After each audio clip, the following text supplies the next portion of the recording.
Hello, everybody. Welcome, welcome, welcome, welcome, welcome. I'm just going to go ahead and cut that thing off right there. I hope that's okay. Because it's late. Why am I big? I'm so big. Who did this?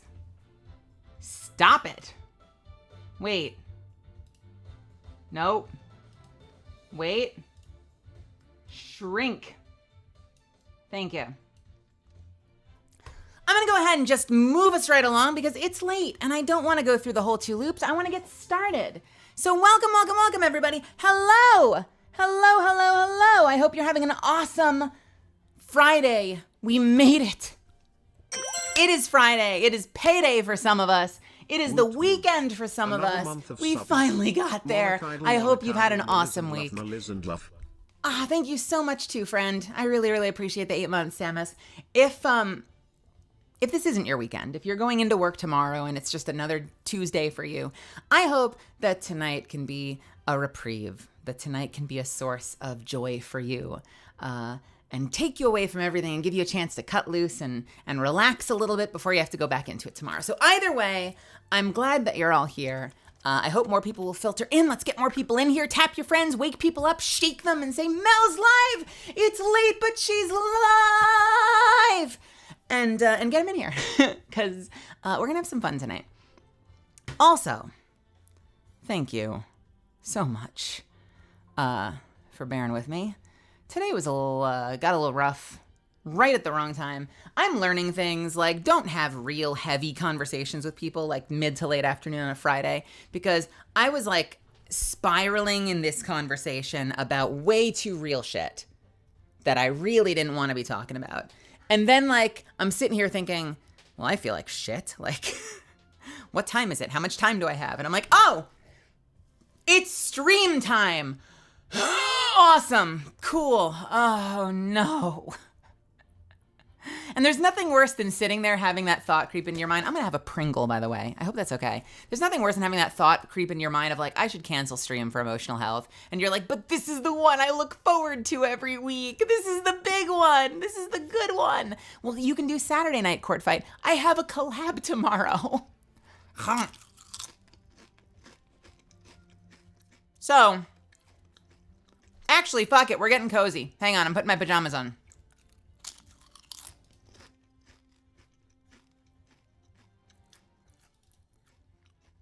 Now, there. Now I'm actually holding my prongles. Yeah. So, all that is to say, I'm not gonna dwell on the details. I'm not gonna bore you with the details. Point is, I took a little extra time. I recorded something that I've been meaning to get to recording. That's really important to me. And I feel a little better. So I want to jump in. I want to see how far we get. Ideally, we can finish the case tonight. But we'll take it one part at a time. How's that sound? Welcome, welcome, welcome. Hey! If you're brand new in from the directory and you're like, who the fuck is this woman? I'll let you know a secret. My name is Melizand. You can call me Mel. I'm a professional voice actor and pre-debut VTuber. I don't know. I do shit. I voice Catalyst in Apex Legends. It's like the only thing that... it's the only thing that's bolded on my resume at the moment. And I am a variety streamer. I play lots of different games, but Fridays is my Ace Attorney stream. It is a performance stream. What does that mean? I'm not going for an Oscar. It's campy. It's anime as fuck. It's stupid, but it is so much fun. It is exhausting, but it is the most fun I have all week. And so you tuned in on the best fucking day of the week to come to a Melizand stream. Now, I warn you, I play lots of different characters on the stream. I have a very wide vocal range, which means sometimes I'm playing like really young, kind of higher pitched characters, and sometimes I'm very big. And you're gonna hear both of them. And I'm gonna play every character in the fucking game. That said, a couple of quick ground rules. I have a whole lot of water next to me, and I'm going to be drinking water constantly to keep my vocal health. I'm also going to take breaks more often. So there will be many more 3-minute breaks than usual during my stream. But rest assured, I will never play without you. So just know the reason we're taking these breaks, I know they suck, but the reason we're taking these breaks is because it gives me a chance to rest my voice. It lets me pee because I've been drinking a lot of water. And I'm going to be away from the computer anyway, so you're not going to miss anything, okay? That said, if I ever fuck up, if an ad starts and you're like, but she's talking, spam that ad emote. My Misfits will let you know what it looks like. Spam that ad emote, and it will let me know I fucked up, and I will pause and I will wait for you guys because it's important to me that everyone's here.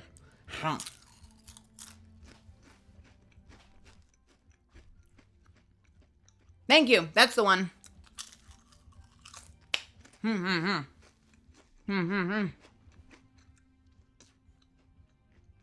All right. The only other thing I've got for you, only other order of business, is I have a little bit of monetization on this stream. Hey, listen. Why not, right?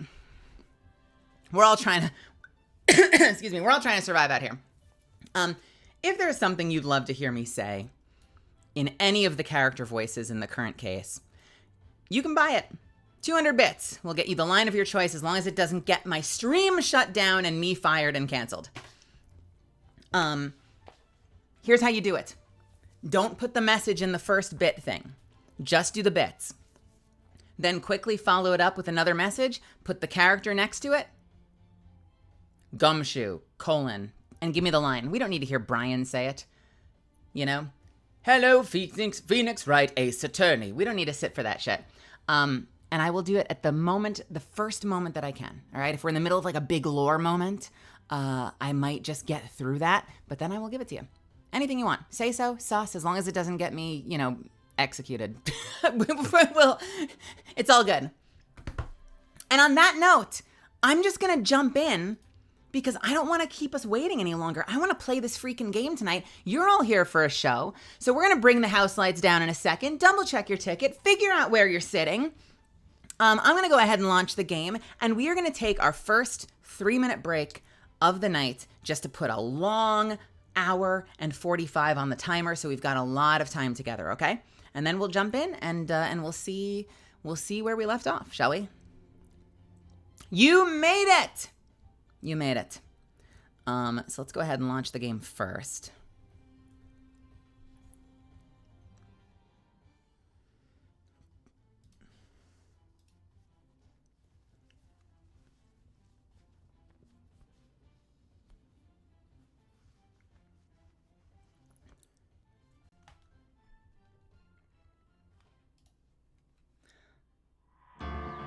All right, looking good. Let me just... Great. All right, Misfits, I'm taking my first 3-minute break, so start the clock. You've got 3 minutes. If you need to quickly stretch your legs, that's the one you go with. Great job. If you want to quickly hit the restroom, refill your water, grab a drink, grab a snack, get into something cozy, now is your opportunity. We will be bringing down the house lights shortly, and the show will start when we are back. I will see you in just a few. By the way, as Golier points out, this case is weird. Get ready. I'll see you in a second.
All right, I'm actually basically good to go, so we will wait. We've got about 1:40.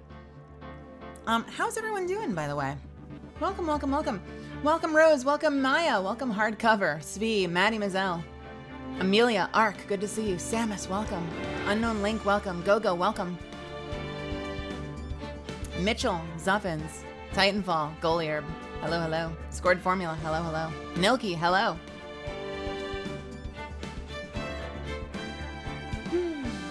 I am so glad today's gotten better. You know what? To my own credit, can I pat myself on the back for a second? I've had occasional stressful moments with my mom in the past. We don't always see eye to eye, even though I adore her. And I feel like today we handled it fairly respectfully. I tried to just I was like, hey, I feel like I tried to set boundaries earlier today, and this is a topic.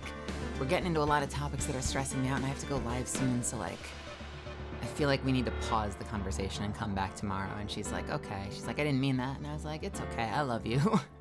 So, you know, it wasn't a bad call. I let myself go too far down a spiral I shouldn't have. And not on a day when I'm supposed to be performing and having fun and laughing and loving with you guys. I did not throw hands with Mama Zen.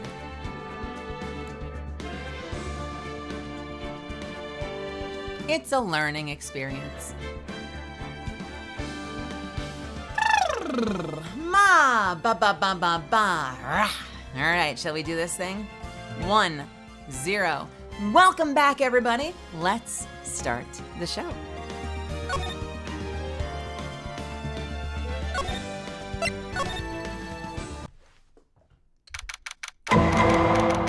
Oh my God, you're brilliant. You are brilliant. January 7th, my birthday, 12:52 p.m., Wright & Co. Law Offices. Let's take a quick sip of water to get started.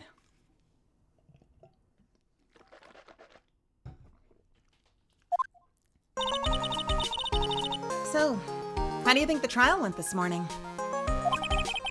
How do you think it went? It got a bit crazy in there. I just wonder if that killed our chances. Yeah. I guess it did get out of hand. Mr. Kudo's testimony did nothing to help us. Plus, now we don't even know the identity of the waitress who laced the coffee. All we know is what old Mr. Kudo saw, the apron, straps, and the ribbon. And that the victim was wearing an earpiece when his eardrum was ruptured. Talk about a terrifying case of contradictions. Time to play doctor and find ourselves a cure then, huh? Yeah. We've got to find one for Maggie, or she's gonna have to... Wow, let's try that again. We've got to find one for Maggie, or she's gonna have a terminal case of guilty. All right, let's get out there. Let's hit the road. Let's go. Let's check out the Criminal Affairs Department first. January 7th, Police Station, Criminal Affairs Department. Looks like Gumshoe's not here. Never mind that. What is going on? It feels different in here somehow. You think? Yeah. Everyone seems to be on edge. What are you doing? Call in the officers for the briefing, quick! Can't you shut down the station server? Chief, quit playing with the internet! But my email pen pal, lead Asian princess! Wait, what? What? No, skipping that. What the fuck? It's in leads, go away. Save it for later, I'm turning it off now. No, lead Asian princess. Everyone's keeping busy in here, huh? Keeping busy, more like panicking if you ask me. Something's going on. Something big.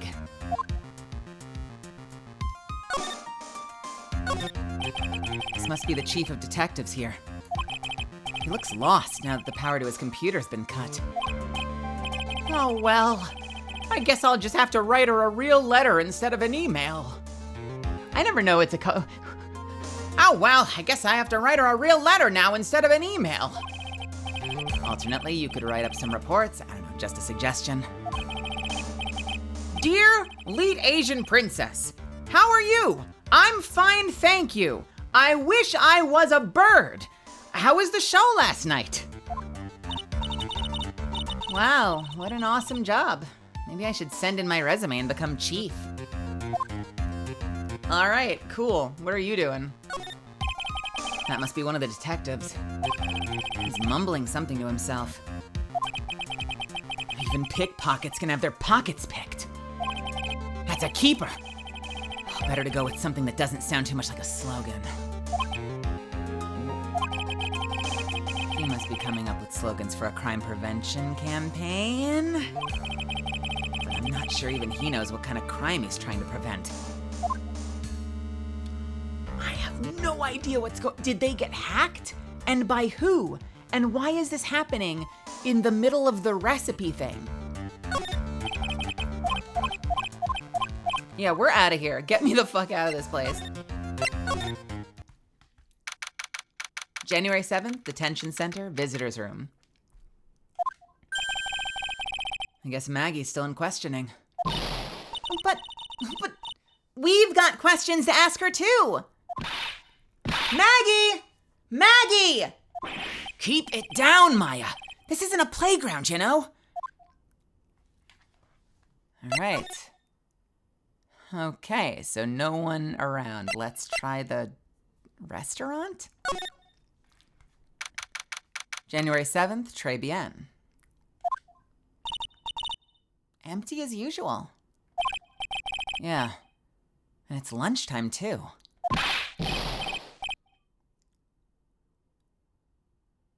Who do we think this is? Is it Kudo? Is it Gumshoe? Is it someone else?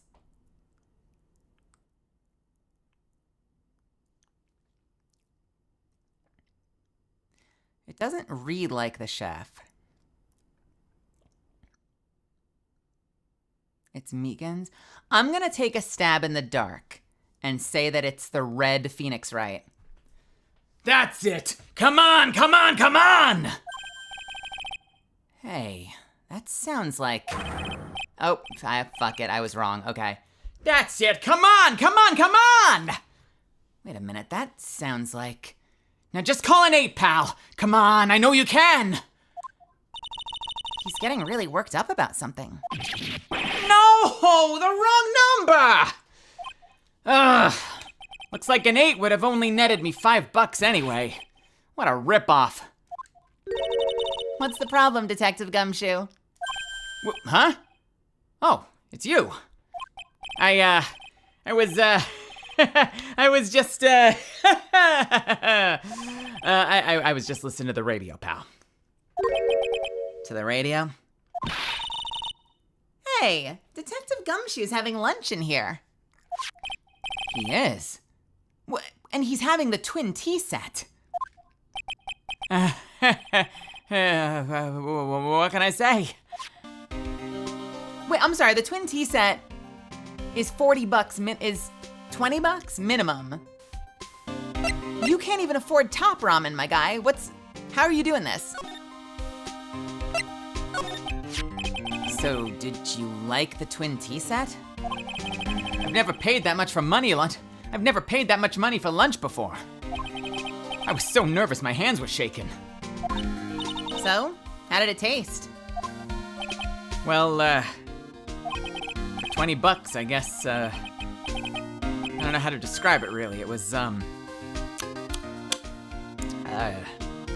delicate? Delicate? You mean you liked it?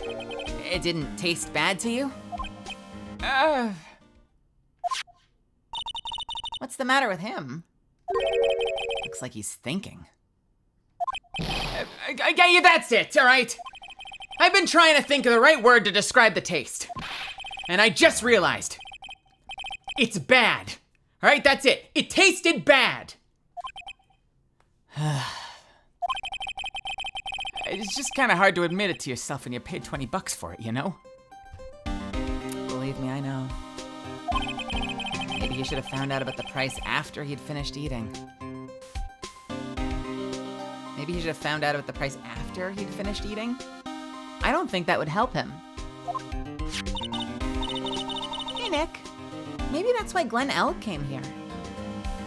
This probably hit different in 2003. I'm telling you, I go to a cafe. My cafe, I grab like a panini and a coffee, and it's like $23 fucking dollars. Los Angeles sucks, dude.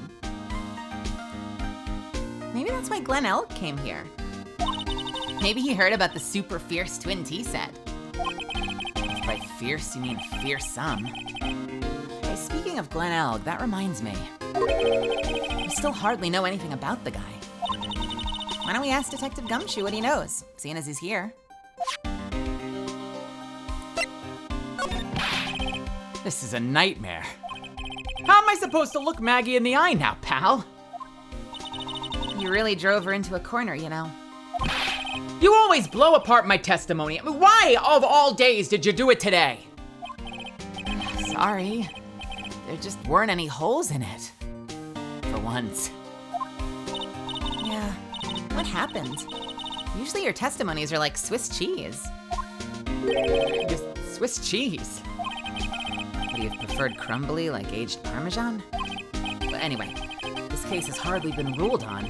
I mean, this case has already been ruled on. There shouldn't be any holes left to find. So, did Maggie say anything about me? To you? About me, I mean? Well, how did she put it again? I can't believe Detective Gumshoe. I hate him, sir. I mean it. I don't ever want to see him again. Something like that. Oh, yeah. Or if you want the literal translation, Wah! Wah! Wah! Please, Detective Gumshoe, I didn't mean... Why? Why is this happening? He's banging his head against the wall, Nick. Oh, man. Poor Gumshoe. You blew it! Wah! Wah!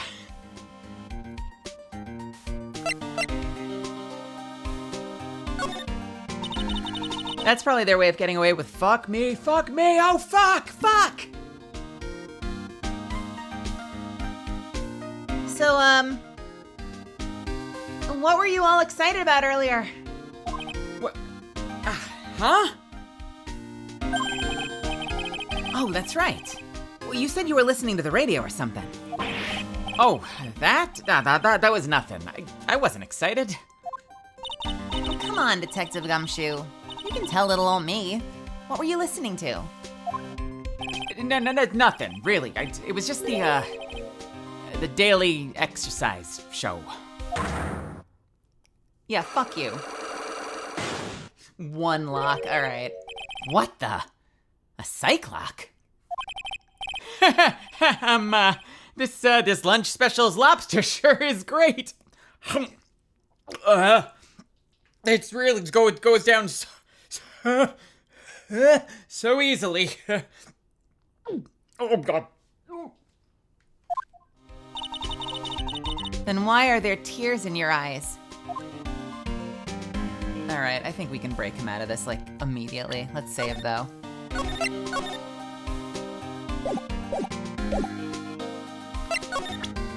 Take that! Come on, dude.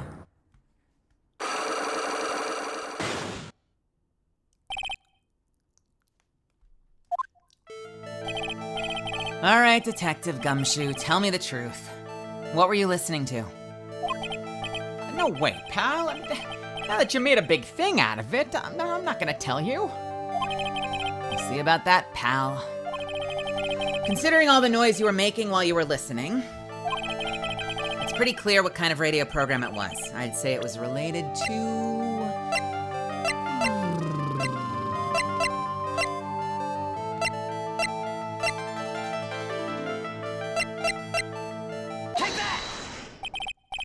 I'm right, aren't I?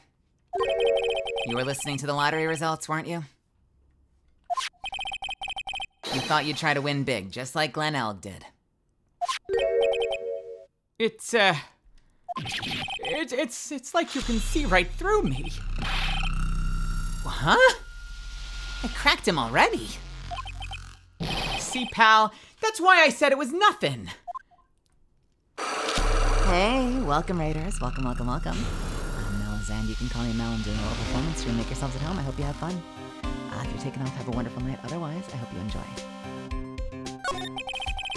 I'm usually pretty lucky, so I figured I'd give it a try. What's with everyone in the lottery? So, how did it go? I won 50 cents. Better to win nothing at all than half a lousy buck. I was so mad! Yeah, I know the feeling. I bought the same kind of ticket as Mr. Elg, you see.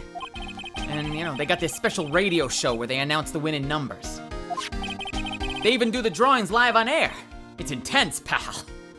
I bet that's what Mr. Elg was listening to the day he was killed. Yeah. What time is it now? It's just after 1:30. And are the lottery results always broadcast at the same time? Yeah.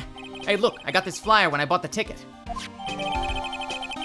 Experience the most thrilling 10 minutes of your life every Monday at 1:30 p.m. Millionaire Radio? That sounds so cool. I want to try it, Nick. Then buy a ticket, Maya, with your own money. Hey, let's take a look at this for a second.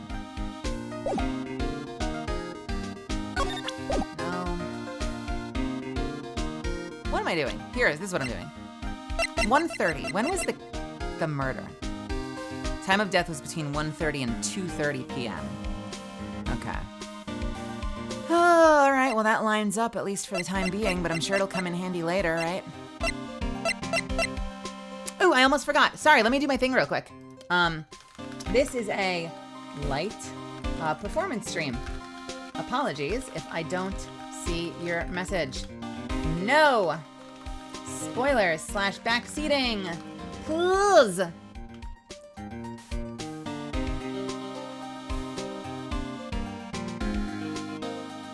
Not that y'all were doing anything. You guys are so well behaved, but I always have that up there and I forgot this time.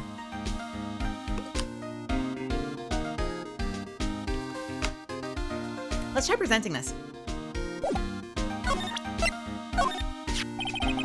Apparently everyone's listening to the show now.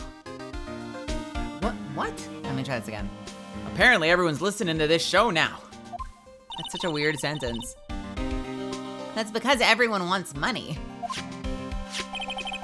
They say that the victim, Glen Elg, was really into gambling. Yep, you can't beat gambling. I love it too. I won $500 last night playing cards with Nick.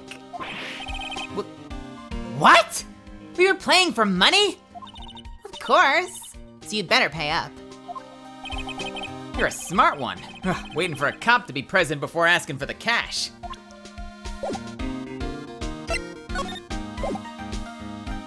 Can I present anyone we haven't met yet? No. All right, let's go into the park or the kitchen. Let's try the kitchen. January 7th, Très Bien, kitchen. Huh? Mr. Armstrong's talking to someone.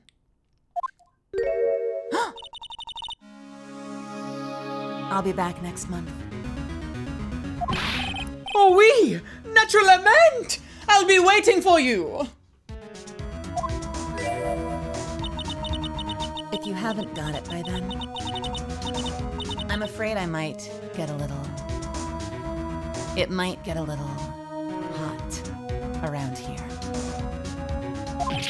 No! I will have everything ready, I promise!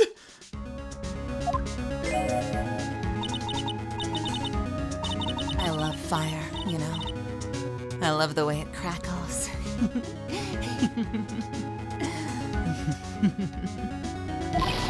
No! Stop it, I beg of you! Then don't let me down. I'll be watching you. My gnomes, this is not necessary. You can trust me, mademoiselle.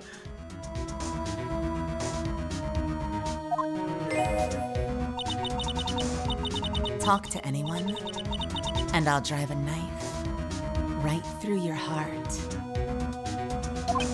Oh, no. You do not have to worry. You know you worry far too much. Maybe this will help you relax. It is the oil of sandalwood. I do love raw meat from time to time.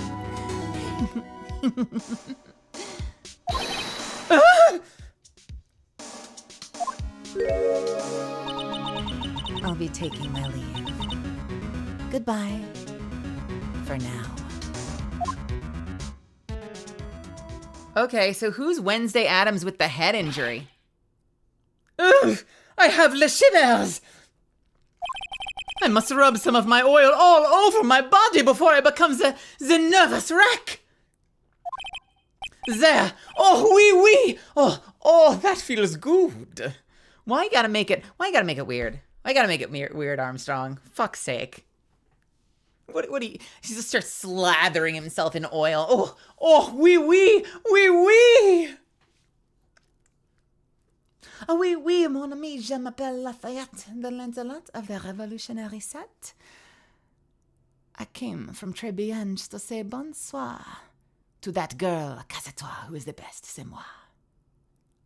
Look, I'm sorry, all right? Look at this man! And they keep doing the stupid he-she bullshit with him. Phoenix Claus, welcome. Cav, welcome. Aided Placebo, welcome. Yeah, so who the fuck is Wednesday Addams with a head injury? And a penchant for fire. And stabbing. I like her. I like her.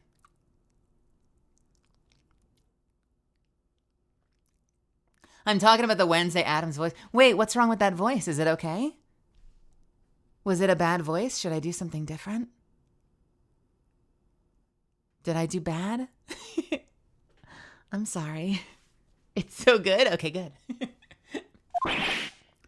Ugh! Ooh la la! Excusez-moi, monsieur. My eyes! Ugh, my eyes!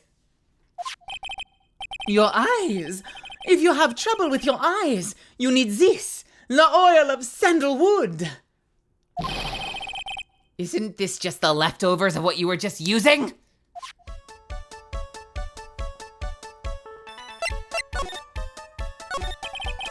You don't exactly have many customers, do you, Mr. Armstrong? No, you are right, monsieur. But perhaps that is the perfect time for you to visit me, no? That way, I can give you my undivided attention and cook for you on a dish supreme. Putting on a brave face, huh? That's what girls do, Nick. That's what girls do, Nick. Go away. But you are right. Business is very difficult these days. Perhaps the name is the problem. People do not understand it. They think it is Trey. I just wanted people to think that my restaurant was exclusive. But they think you just serve fast food on cheap plastic trays? Nick, that's the kind of thing that can make a girl cry. Have you forgotten that Mr. Armstrong is a man, Maya? Oh yeah. Gender.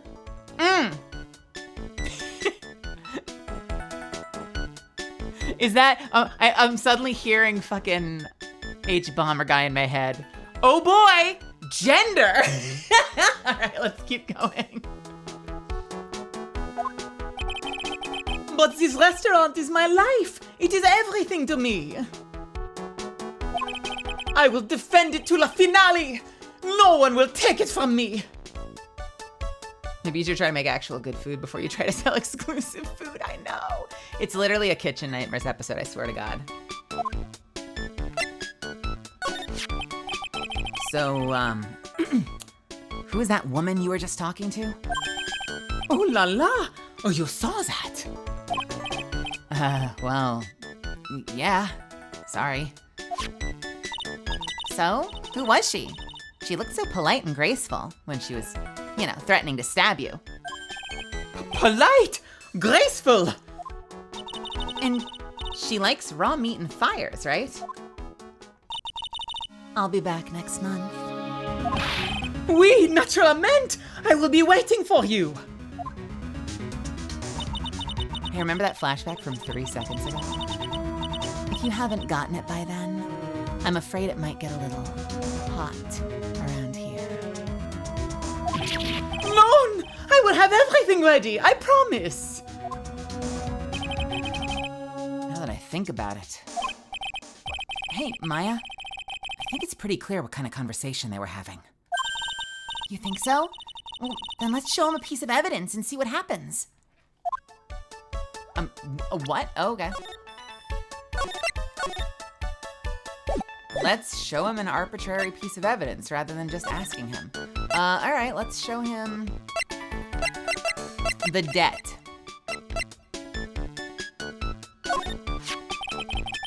So long as that paper exists, I am but a delightful angel with the broken wings. An angel, huh? Doesn't bode well when you think about it. Oui! They kept harassing me month after month. In the end, I had to give in. I agreed to help them.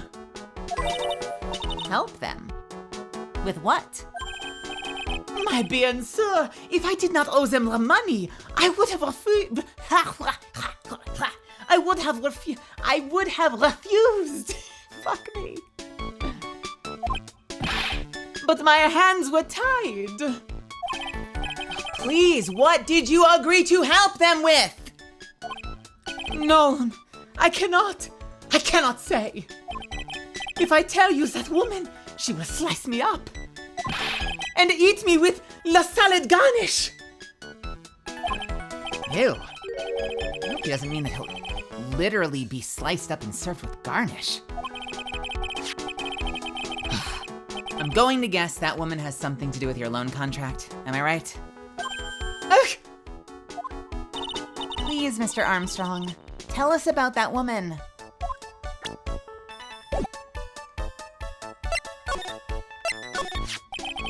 The woman who was here earlier.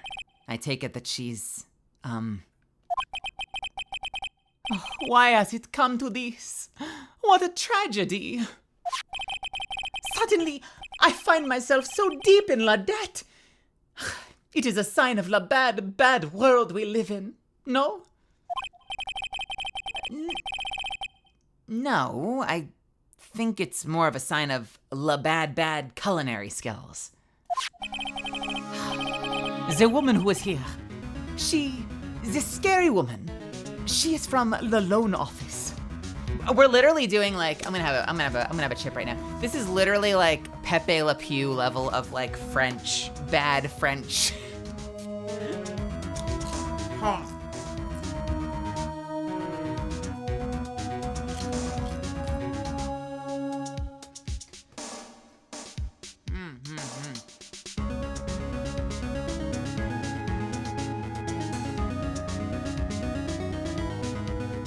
This is like end of the world, like fires and missiles, but I am tired.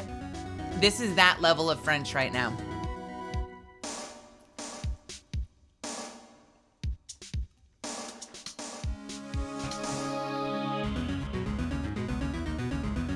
The woman who was here, the scary woman, she is from la loan office. Loan office? Is that where you borrowed $500,000 from? Oui, tender lender, tender lender, tender. Tender lender,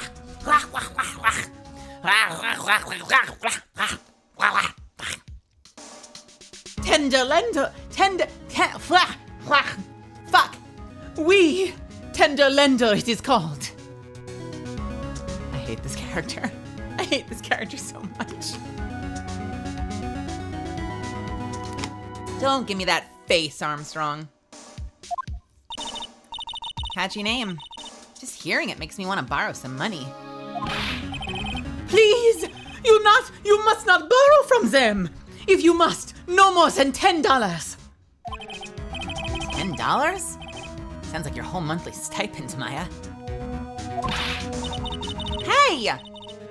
I'll get a bit more than that, thank you I get a bit more than that, thank you. Flah, flah, flah. I get a bit more than that, thank you very much. So Tender Lender is the... Hi, Raiders. Welcome, welcome. How's it going? My name is Mel, and you can call me Mel. I'm a professional voice actor and P2P VTuber. Well, you know it by this stream. You would not know it by this stream. Because I'm playing the dumbest character right now. So sit back and relax. If you're taking off, have a wonderful night. But otherwise, you're welcome, and I'm so sorry. Hey, Flame Leo. So Tender Lender is the loan office you borrowed $500,000 from, huh? I wonder if they've got anything to do with this case. And yeah, thank you so much for the raid, Aetherius.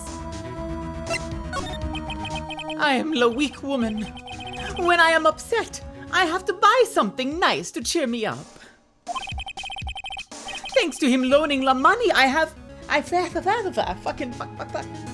Thanks to him loaning me the money, I have to pay back $500,000 now. I am like his slave, oh buddy. I have to do everything that he tells me. Who is he? La Tigre. The tiger? Oui. He is the manager of the Tender Lender. The Tender Lender. A terrifying man. The big city mobster. When he shouts at me, my knees trembling and his voice is ringing in my ears for 3 days. As soon as I hear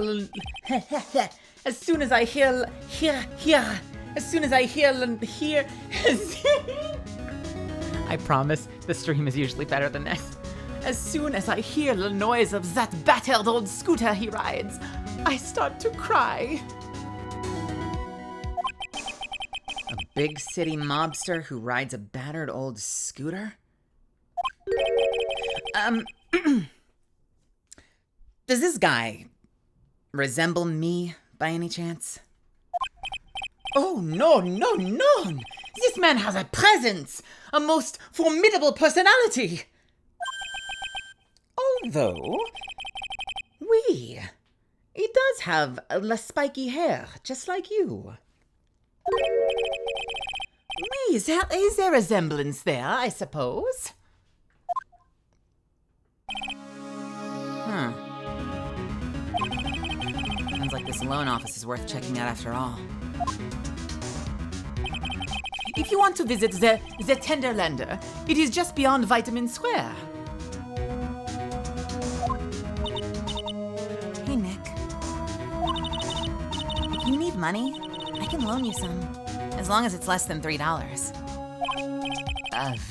Thanks for the offer? So just beyond Vitamin Square, huh? All right, let's go take a look. Phoenix Wrong seems to be a mob boss.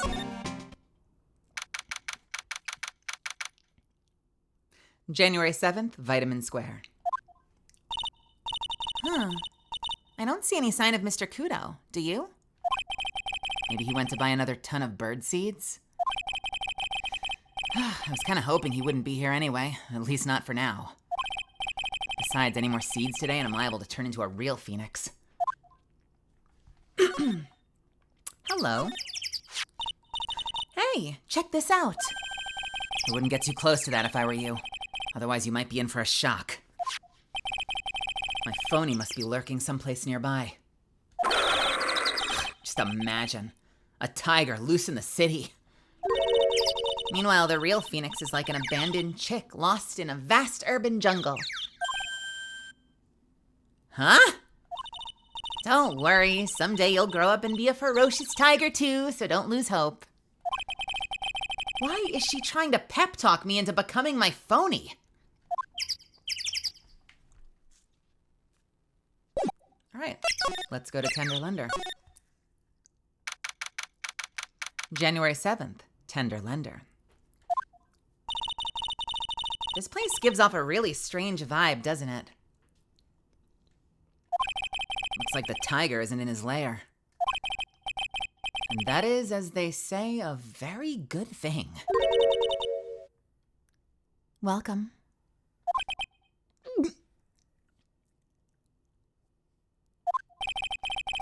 Talk about a creepy voice.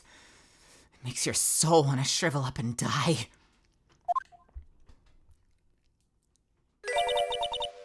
You're here to discuss a loan? No, not exactly. The manager is away at the moment. Let me try that again. The manager is away at the moment. Wait quietly, please.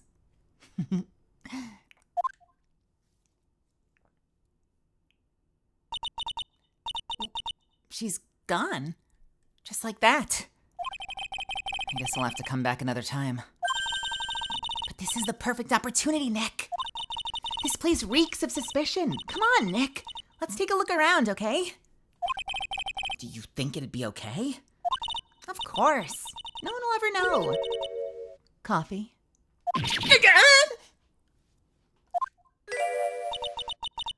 I'll leave it here for you to enjoy. Quietly. Yes. Thank you. Thank you. Do not touch the desk, please.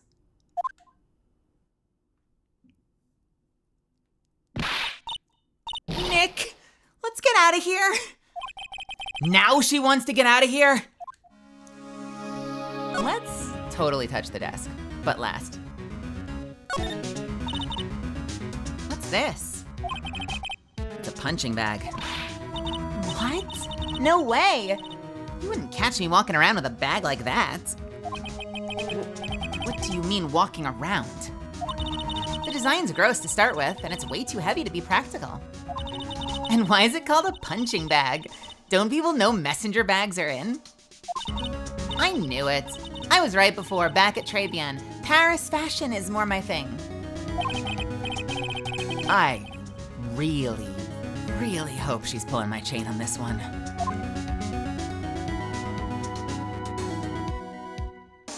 Hello, paper. Let's see. This round doll thing is called a Daruma, I think. I figured I'd read a book or two to be and be more cultured, in case you were wondering. You mean you aren't making stuff up for a change? I bet you also didn't know that no matter what... Let me try that again. I bet you also didn't know that no matter... What? Oh, I know what she's saying, because if you push it, it tips back. I bet you also didn't know that no matter what, he'll always right himself. Go on, Nick. Give him a good old shove. Only if I feel like dying. Now this yellow thing. This is a Japanese chess piece. I think it's a king. Now, not that I'm an expert or anything. I'm more of a reversey person, you know. Assuming she knows what she's talking about, these aren't exactly your typical mobster wannabe items. They're not trophies, are they? Ooh. Hey. There's a piece of paper sticking out from under here. What is it? A repair bill? Looks like he did some repair work on his car? Does he even have one? $15,000 to replace a bumper and a light. That is insane! The car's registered to the Cadaverinis. This is discrimination against Italians. The Cadaverinis? Oh my god. Oh, fuck.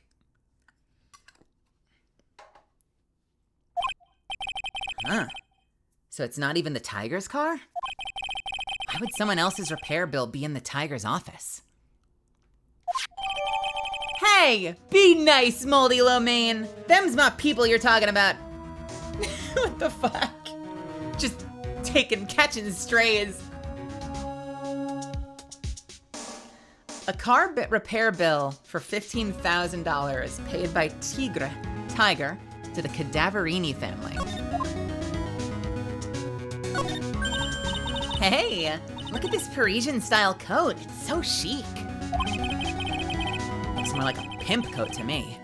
Guess I haven't got an eye for fashion. Hey, look at this. This suit is the same color as the one you wear, Nick. Wait a minute! It's got. Look. Hold on. Wait a fucking second.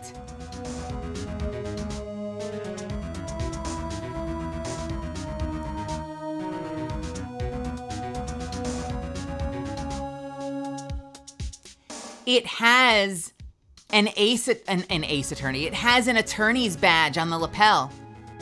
It's literally the disguise.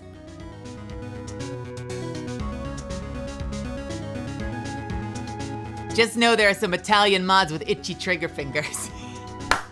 Hell yeah. Enhance. Hey, this suit is the same color as the one you wear, Nick. Huh. The same color as my suit. Ah! Keep your voice down, Maya. Nick, you've got to take a look at this. Some cake. Yeah? I'll just leave it here for you. Yeah, sure. Thanks. Just wait here quietly. Otherwise. Sure. Did you hear that, Nick? Wait quietly, she said. Yeah, sure. I have my eye on you. Only so I can take care of you. Understand?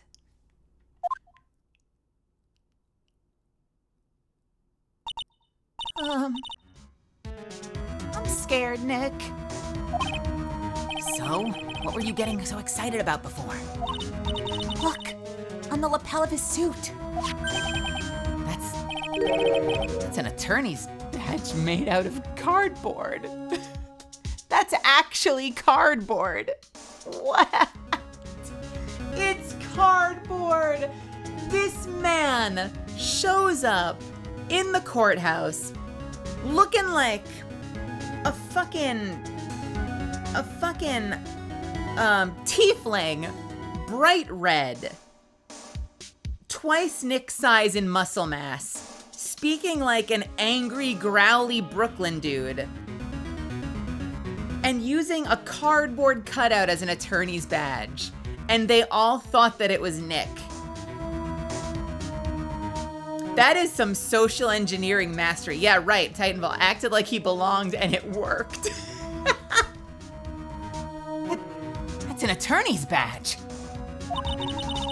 Is that the wait, is the tiger a lawyer? Brooklyn, Boston. You know what? It's probably closer to you know what I'm really doing? I'm just being like a fucking World of Warcraft goblin. So it's not really anything. You guys know I cannot do accents. Occasionally when I get angry, my version of Brooklyn comes out. But I am not a master of accents, all right? Cut me a break.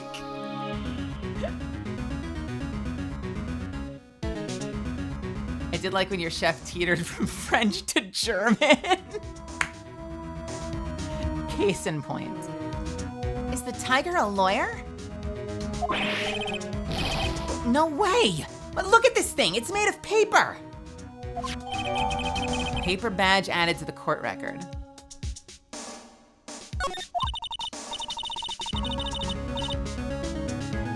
I had that happen once, by the way. I was in a session for, it was either like Golden Kamui, or it was some other like period anime. And it was just the kind of line. We were all playing bit parts. We were playing like these little like random women who were asking like a fortune teller to divine our fortune. And we all wanted to know who we were gonna marry. This is like a background character in an anime, but it takes place in like feudal Japan. And so we're all like, who's gonna marry me? Am I gonna find a suitor? Am I gonna get married? How many children will I have? And then he gives me like, I have good news for you. You've already met. They're like, the man you will marry is someone how did it go? My fortune was essentially something like, good news, like your future husband is already in your life. And my line was, great, so it's someone I already know. And there was just like enough attitude in the way it was written that I was just like, great, so it's someone I know. And the director stops and is like, okay, I need you to you're at like an 11 on the Brooklyn scale, and I need you to back it off because this is feudal Japan. Please try and be at least a little more courteous.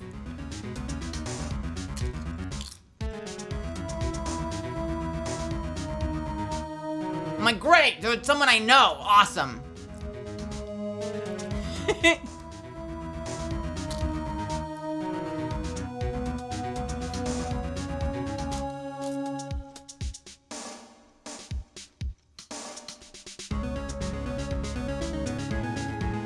All right.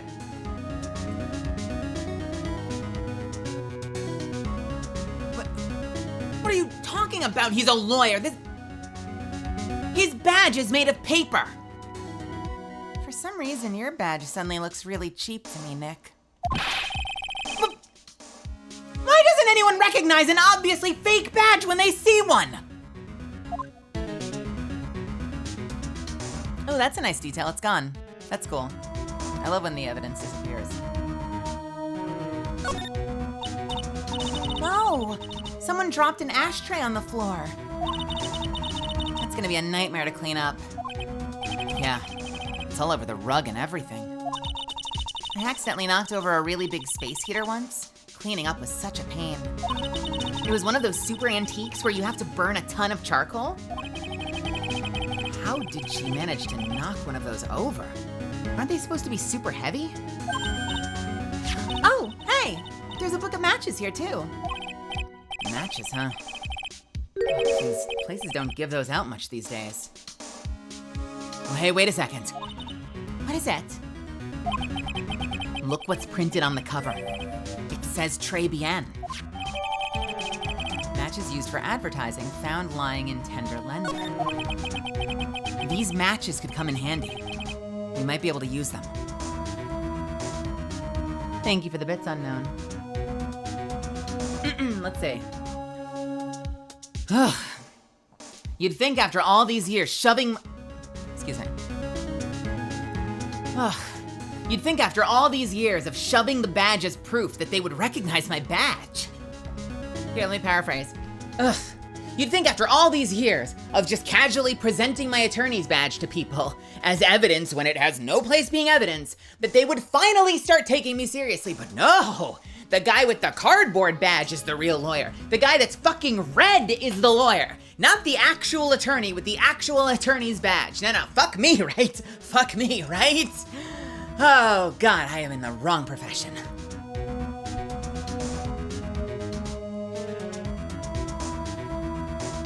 These matches could come in handy.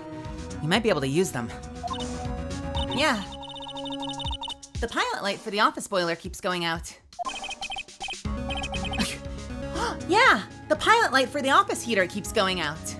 Oh, swing and a miss, Maya, swing and a miss. What is this? All right. Time to touch the desk. There's a CD player on the desk, but the desk is so loud. Wait, what? There's a CD player on the desk, but the desk is so loud. It's no wonder you can hear it. The lid's open. I wonder what kind of music the tiger's into. Have you finished the coffee?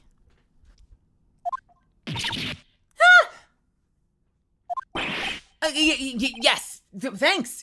It was lovely. So, you drank it all?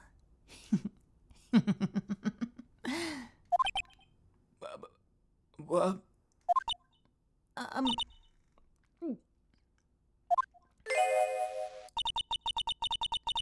If you touch anything else that doesn't belong to you, there's always another cup.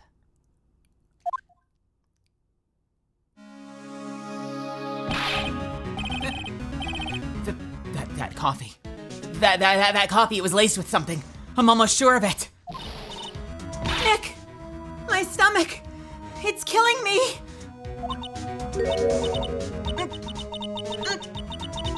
Ow! Oh. Wait. Maybe it's just the burger I ate for breakfast. I sure hope so. We better take a look at that CD while we're still alive and have the chance. What the? What? It's not the Rocco soundtrack, is it? Claw of the Tiger? It's a demo CD. The artist's name has been handwritten on the desk in pen. I'm sorry, the artist's name has been handwritten on the disc in pen. MC Bomber. What? This must be that CD Maggie told us about. Let's listen to it. I bet it's heavy metal. No way! That woman will make us drink more coffee if we do. Found at Tender Lender a sample disc with the name written in marker.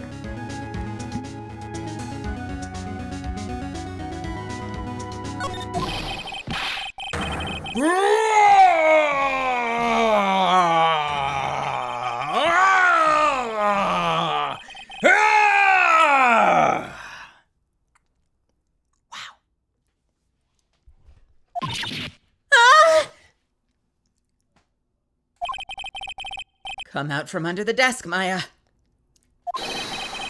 What are you two snooping around my office for? Nothing. We were just, My precious carpet!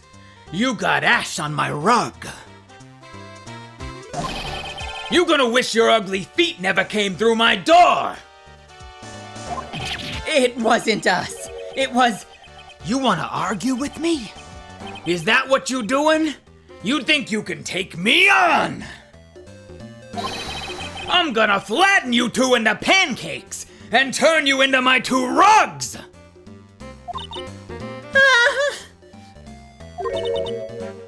Oh. Don Tigra, you're back. Oh, that voice. It's like evil seeping into your head through your ears. I'm sorry, Don Tigra. I knocked over that ashtray earlier. And... Ugh. She got a death wish or what? Oh, all right. Huh? Forget about it, Violetta. It's nothing. What? I ain't gonna get mad at you. You're too cute. You hear? That is so unfair. Here, have some cookies.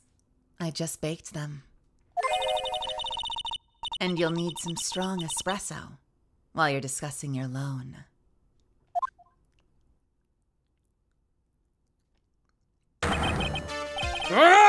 Phoenix Wright. Yes? You either crazy or you're just plain stupid to chase after me.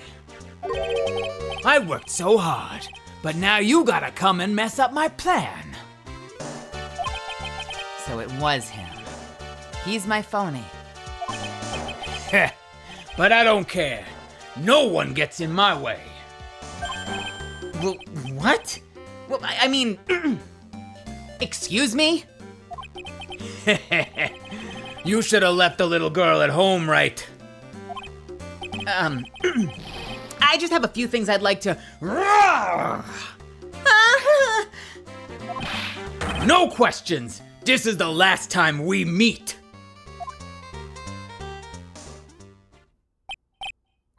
Wait!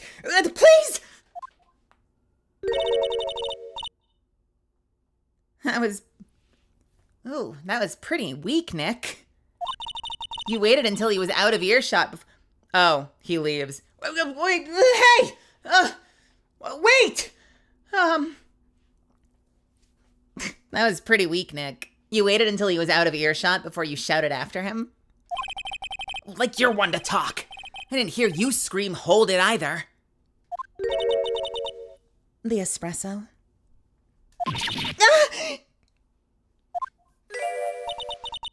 And cookies. This woman is definitely not good for my heart. Now, what was the tiger calling her? Violetta?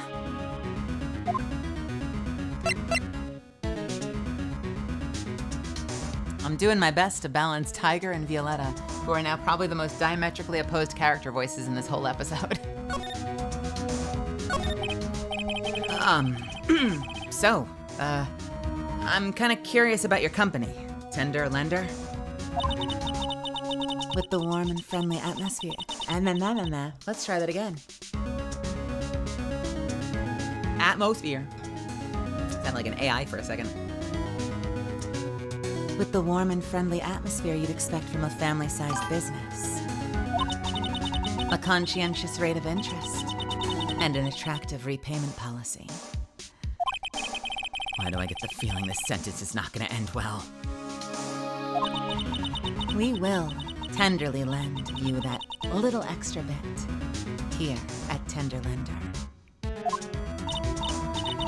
Hey, Nick. Things are a bit tight for Wright & Co. at the moment, aren't they? I mean, there's that $500 you owe me from our card game for starters. Why don't you take out a loan? Would I like to take out a loan from a place like this? Not so much. Tender Lender is on your side.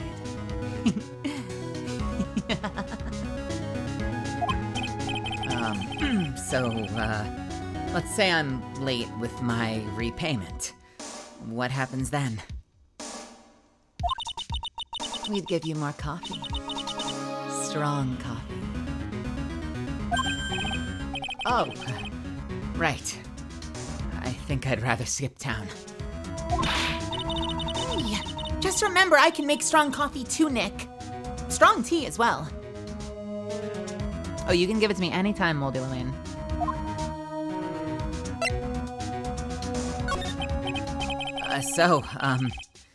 Do you know about the incident we're investigating? What incident? Well, a man was poisoned in a restaurant just near here. That incident. Let me see. I was here that day with the manager. The manager being the tiger? Furio Tiger? Furio Tigre? Furio? Tigre? So that's where the tiger thing comes from? Furio Tigre? Zin Ops got a real name? Nick, hurry up and find out more about him.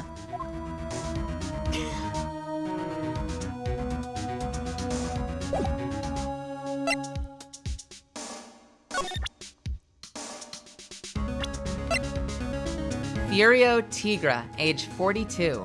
Hey, for once it's an Ace Attorney character that isn't fucking 23. The head of the Tender Lender Company, also known as the Tiger.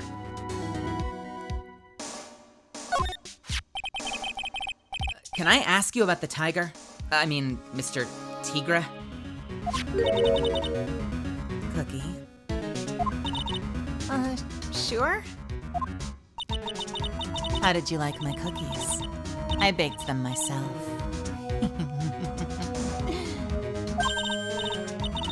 Go ahead, Nick. The honor's all yours. Let's try that again, make it sound like a human being. Go ahead, Nick. The honor's all yours. No. Ladies first, Maya.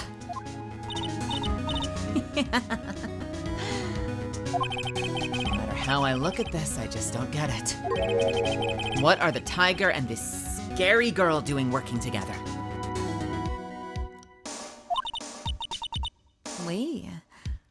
are lovers.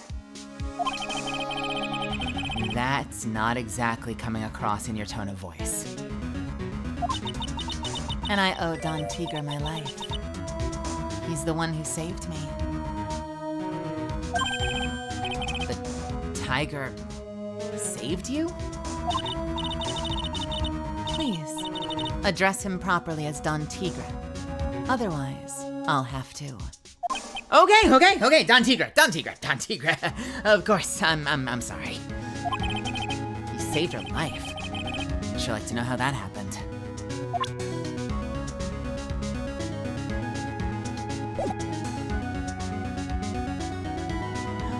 Too long. How long a paragraph are you typing, Moldy Lamaine?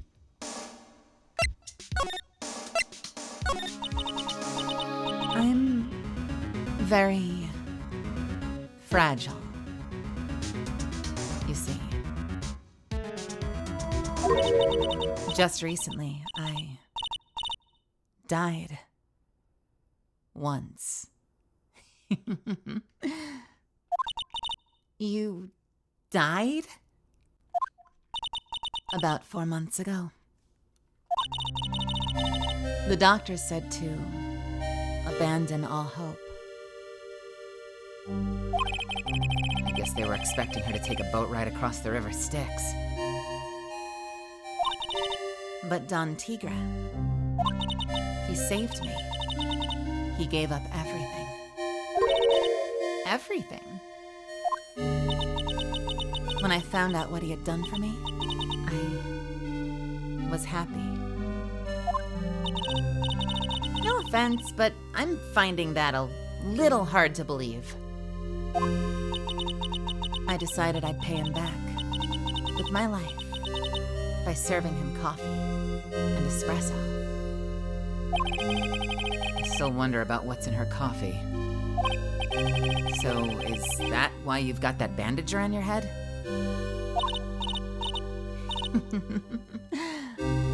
This.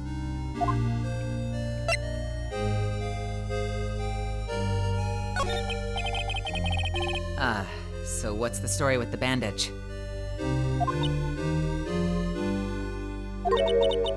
They put it on after the operation. Operation? It's just a little injury. A little fatal injury. A fatal injury? Maya just suffered one herself by the sound of it. So that's the injury you were talking about before when you said that you died once?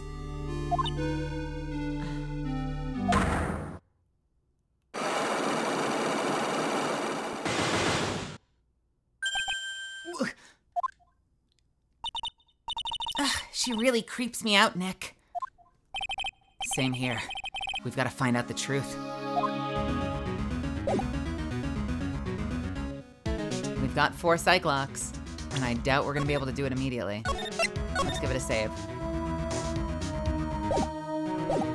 Let's see where it starts, shall we? Lovely Emma, welcome. Something incredible happened today. I bought a box of 10 chocolate bonbons, but when I opened it, there were only 9 bonbons. Who let you out, cutie? What the frickin' Riz? Oh no. Stop it. Thank you. What? Unreal. Unbelievable. How dare you? No. I'm a very dangerous monster. I am such a dangerous monster. There's nothing cute about me. You wouldn't understand.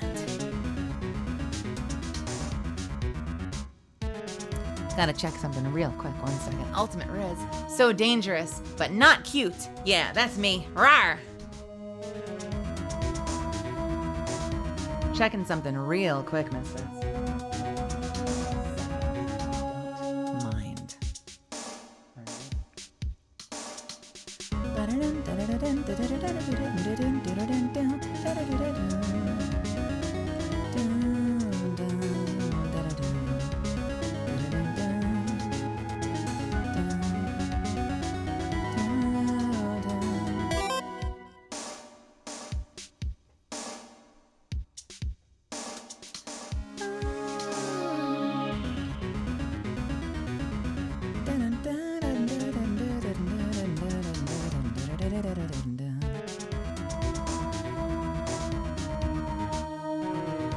right.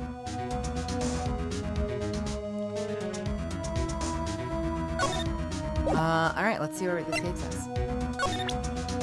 Take that!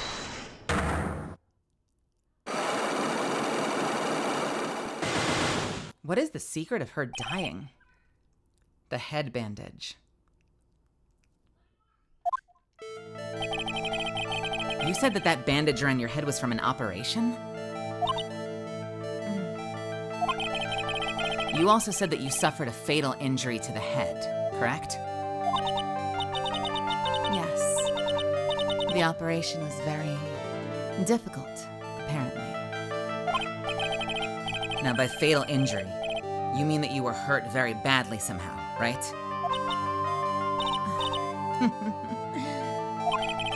Did the injury in question have something to do with this? I'm gonna try the bike. Take that! It's not the bike. Donuts? Huh? I baked them myself. Homemade donuts. Have one. What's inside? Jam. And... I'm sorry, but I didn't quite catch that. Thanks, but no thanks. I think I'll pass. I guess that was a flop. What happened to this woman to have such a huge bandage on her head? I don't know, I was thinking just for a second that maybe he had hit her with his bike and then saved her life, but I guess I was wrong.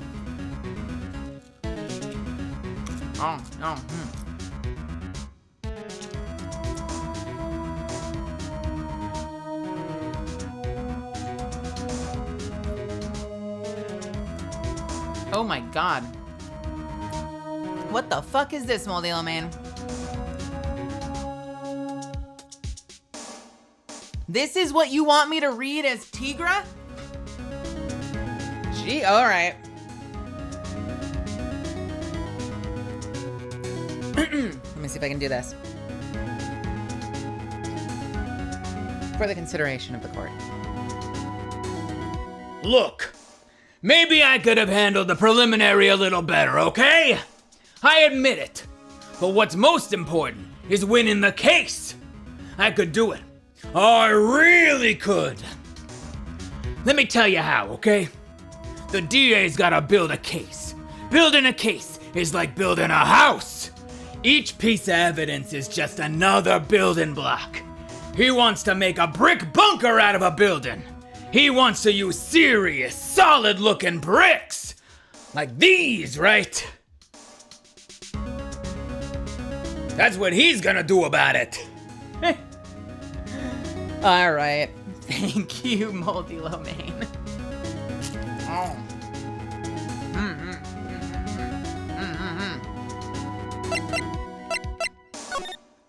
I know some streams I don't eat, and today I'm like all chips all the time. I'm sorry.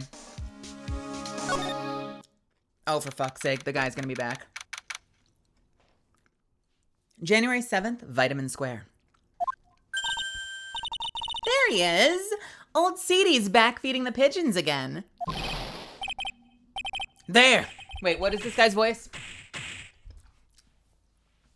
Hey, it's very old and grumbly. There, take this, and get out of my park. What would he sound like? Something like that? And get out of my park. Like I thought. He's really mad. Come on, Maya, just keep your head down and let's sneak away while we still can. What? Why? Hello, old man. What are you doing, Maya? Huh? Keh. Hey, he just turned his back on us. I'm not surprised. I bet I really hurt his pride in court this morning. Hey, Mr. Kudo. Pigeon. Look, we really need to talk to you, all right? Out with the demons! I've got nothing but pigeons here. Ow, ow, ow, ow! seeds, shell splinters, painful. I always knew you were a demon, Maya. Okay. I don't remember what this guy sounded like. I'm trying to find my way back there. What the fuck did he... He was like the old man from the Von Karma case, but he was a grumbly version. He was a grumbly version. Wasn't he? Kind of had that kind of a sound.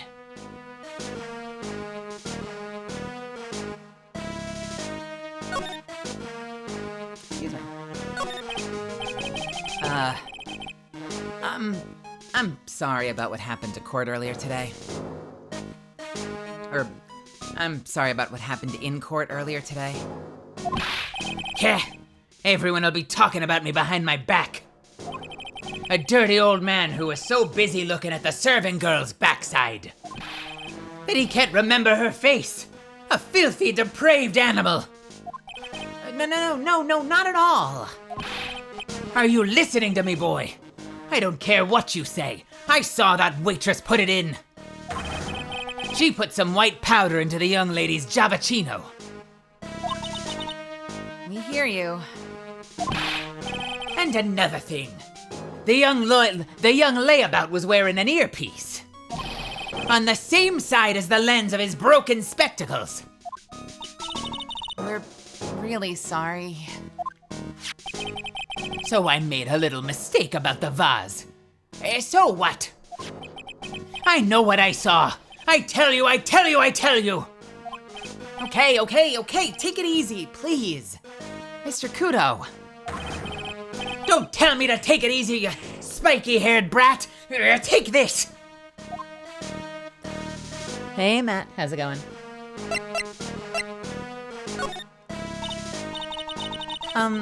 You said you were a craftsman, right? Heh. The modern world casts honest craftsmen like me aside in droves.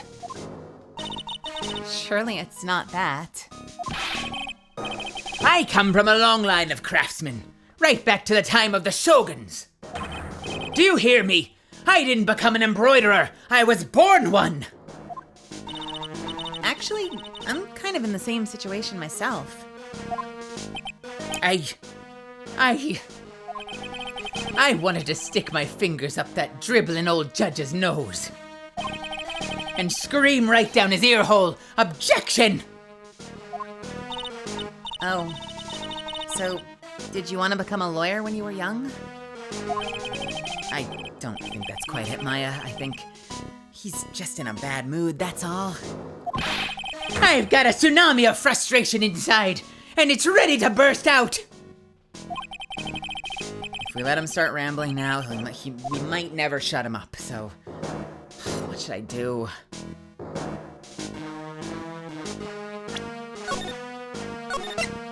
What do we do? I'm gonna take another chip, and I'm gonna take a quick temperature check. Do we cut in or do we suck it up? If you can hear my voice, Misfits, what do you want to do? Cut in, interrupt him, or suck it up?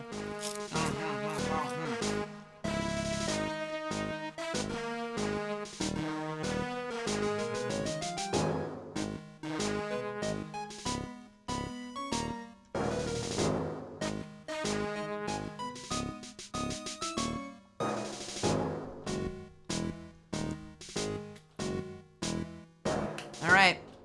Let talk, cut in, let talk, let talk.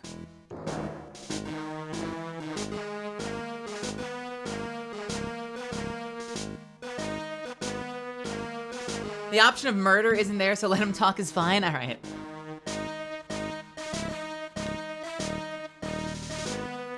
Suck it up.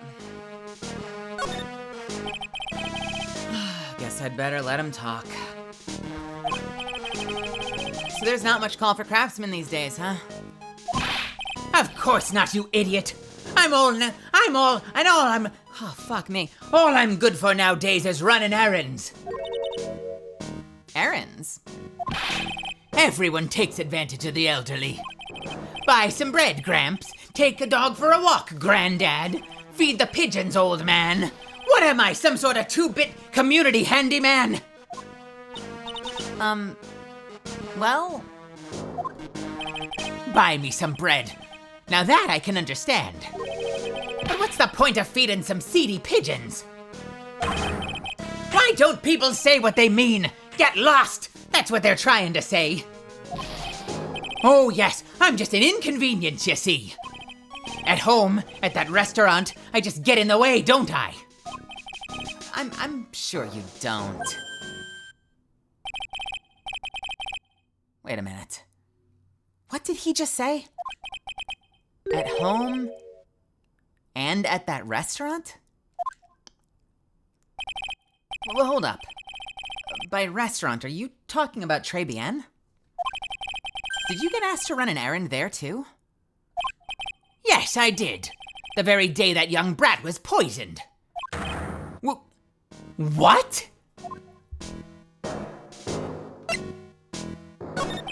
So on the day of the incident, what were you asked to do? Glad you asked, boy, because I'll tell you what I was asked to do. All of a sudden, that young lad slumped over the table. The serving girl collapsed. And I broke that vase. It all happened so fast I was in a bit of a daze, you see. Then the owner shouted over to me. Excusez-moi, are you? Call the police! Call them yourself, I should have said back, but I didn't think of it at the time. So, did you end up calling the police? Like I said, I was in a bit of a daze. Did you call them on your cell phone? Ca! Do I look like I'd have one of those newfangled thingamajigs? I went out looking for a payphone, of course. You went looking for a payphone? I couldn't find one right away, you know? Wandered around for 5 minutes or so. 5 minutes? So for 5 minutes after the incident happened? Yes, sirree. The owner was at Trebian on his own. Why didn't you mention this in court this morning? Well, I would have if you'd given me the chance. But you all bullied me out of the courtroom. Thank you, Mr. Kudo. You've certainly earned your kudos for today. Wait a minute. If there's a case, there's more. If that's the case, there's more. I've got more to say. Oh, yes, I remembered something else. Bailiff, escort the witness out of the courtroom. It's not my fault. You're the ones to blame. You could have at least told us before we got to court. Is it really that important that Mr. Kudo is the one who called the police? What's important is the unaccounted time before the police arrived. The victim was dead, and Maggie was unconscious. Which leaves that woman. I mean, that man. Game. Fuck this episode. I mean, that man. Alone in the restaurant. Mr. Kudo might have been chased out of the place on purpose. What do you mean? Maybe a certain someone didn't want him in the restaurant. Oh, sure, you just go ahead and say I was in the way as usual. I suppose I should have been getting myself covered in pigeon poop instead, huh? I need to get more details about what exactly happened. From Maggie. And from Mr. Armstrong. No, thanks, dude. You have been super helpful. I know. You want to know something fun? There is a case in a future game that actually has, if we're talking trans rep and not like, you know, man in a dress trope, there's a case in a future game that some of you might know already, but no spoilers, that has an amazing, amazing trans rep. But they won't say it. It's bait. It's bait. but it's so good. If you read between the lines, it is so good. Okay, if you watched Wonder Egg and you watched Momoe's story and you were like, that's a trans allegory, you're gonna love this character, even if they don't say it. And I just crushed a chip on my leg, and I need to now get the pieces of the chip off of my other leg. One sec.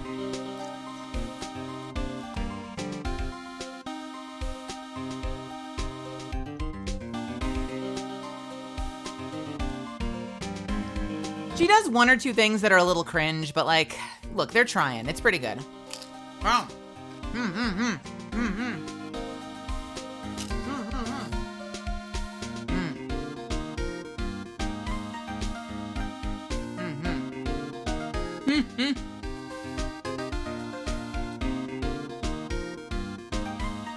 Oh, Wonder Egg, it was almost so good. I've got salt and vinegar prongles. Yeah. They kind of fudged the ending with Wonder Egg, didn't they? I know they did that whole extra, like, double-length episode to try to wrap things up, but I feel like a lot of people were like, it's not amazing, though.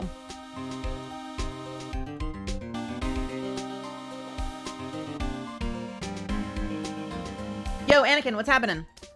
I kind of feel like... Sorry, we'll keep going in a second. I kind of feel like it is interesting, though, for a show to be happening in real time and get that kind of feedback and have them be like, oh, let's do an extra episode. I don't know if they'd had it planned from the start or not, but, like, seeing a show get, like, a negative review, like, the ending was kind of bad, and have them be like, here's another ending attempt, was kind of funny. Like, I've never seen a show do that before.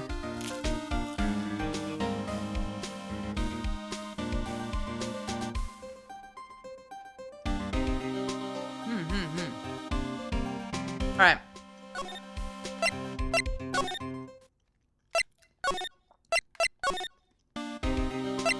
Yeah, I'm having salt and vinegar Pringles for the first time in a long time, and they're hitting so well tonight.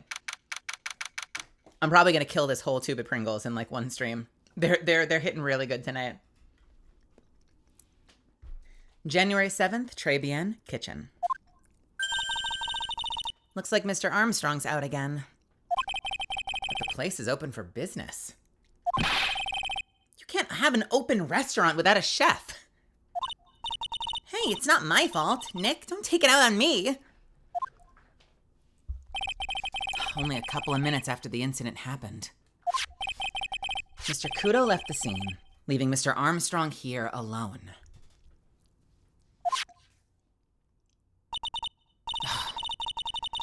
Missing when we need to talk to him the most. Maybe he's trying to avoid us on purpose? Is there anything new to look at? This is the thing I'm the most fascinated about. This felt incriminating, but the first time we looked at it, we didn't take it.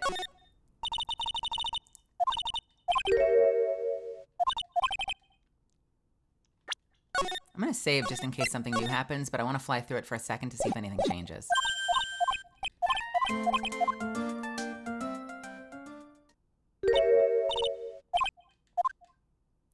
No, that's it. I remember it being kind of incriminating, but I guess not today. Huh, all right. Well, shit. I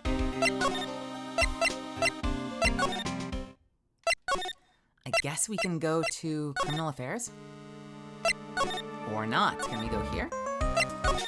Uh-oh. Where are we going?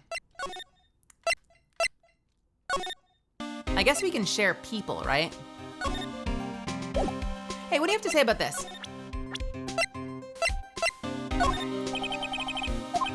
Nope.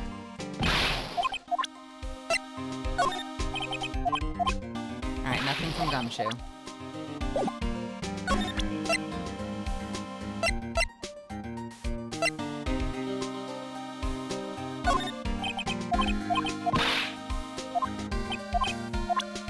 I just kind of want to fly through and see if we get anything.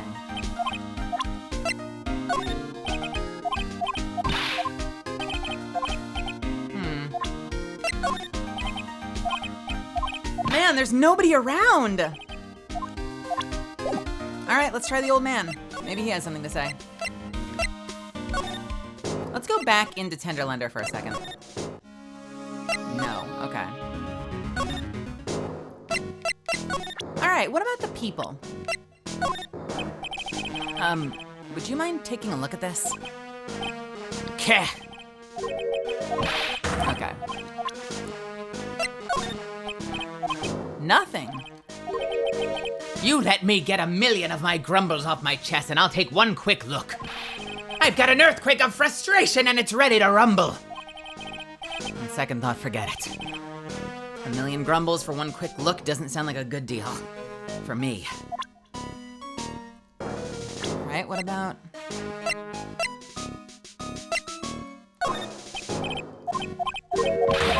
Please tell me someone's got something to say.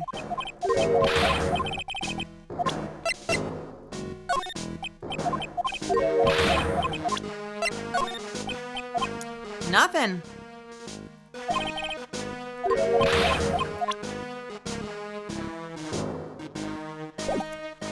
My guy, all right, let's... Do we really want to present more to her? This woman scares the hell out of us. Although apparently I'm doing a voice that works very well for Moldy Lame. I'm teasing. All right, so what about this? So about this. More coffee? You must have some more. Oh, no, thanks. I've had enough, really. I'm so thirsty. I don't leave the office. I can't tell you about anything, except on Tigra.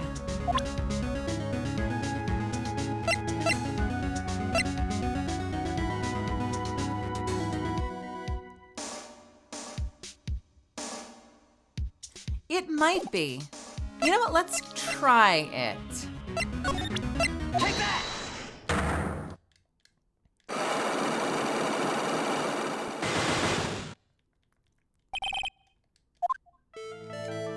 Hold on. I should save first. Take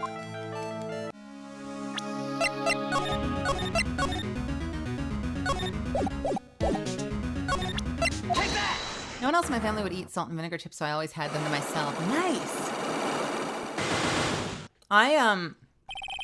My two favorite potato chip flavors, one of them is a little bit less, not weird, but it's a little bit less popular than others. I love salt and vinegar, and I love dill pickle.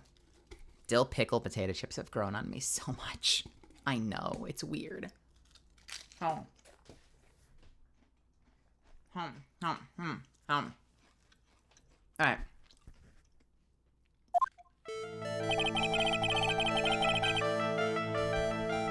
You said the bandage around your head was from an operation? You also said you suffered a fatal injury to the head, correct? Yes. The operation was very difficult, apparently. Now, by fatal injury, you mean you were hurt very badly somehow, right?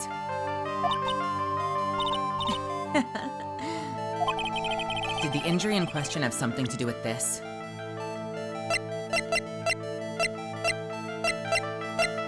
Take that! Yo! Nice.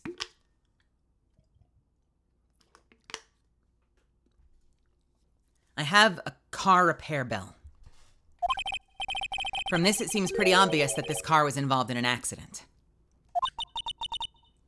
Let me see that.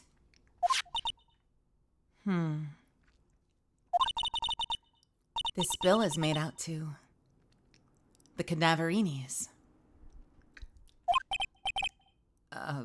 Yes, it is. I don't think I ever introduced myself. Tell me, what do the Cadaverinis have to do with me? Something tells me she's not about to say hi and introduce herself. All right, then. Your relationship with the Cadaverinis is very strong, and this is why.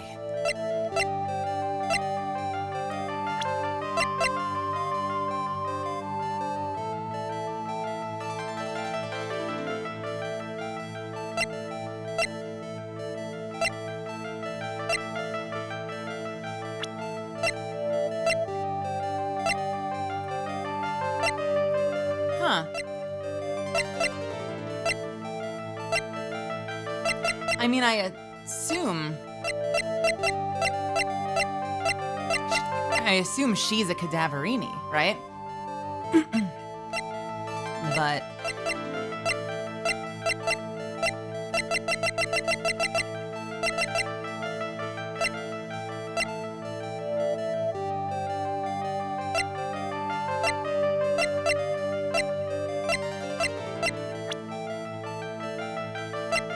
they're a crime family.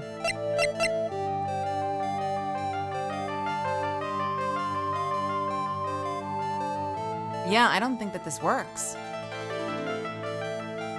Because this doesn't have her name, so that's not evidence. I don't think I have enough evidence yet. I should investigate and gather some more clues before I try again. Well, shit.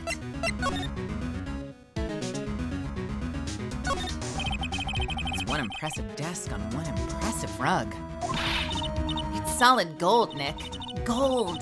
Just look at that shine. Only real gold shines like that. Would you really want such a shiny desk, though?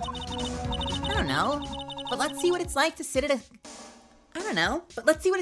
a solid gold desk.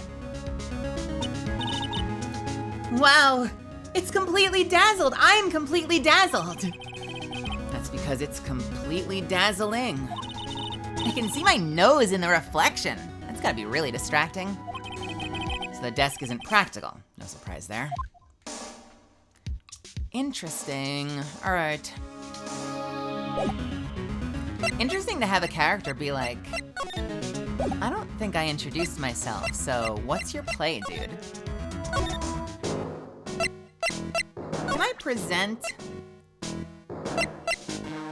this? No. Can I present her?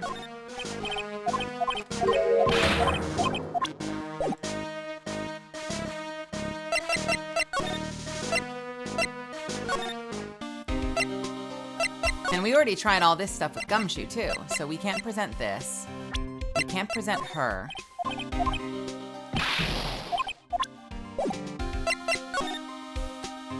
Interesting.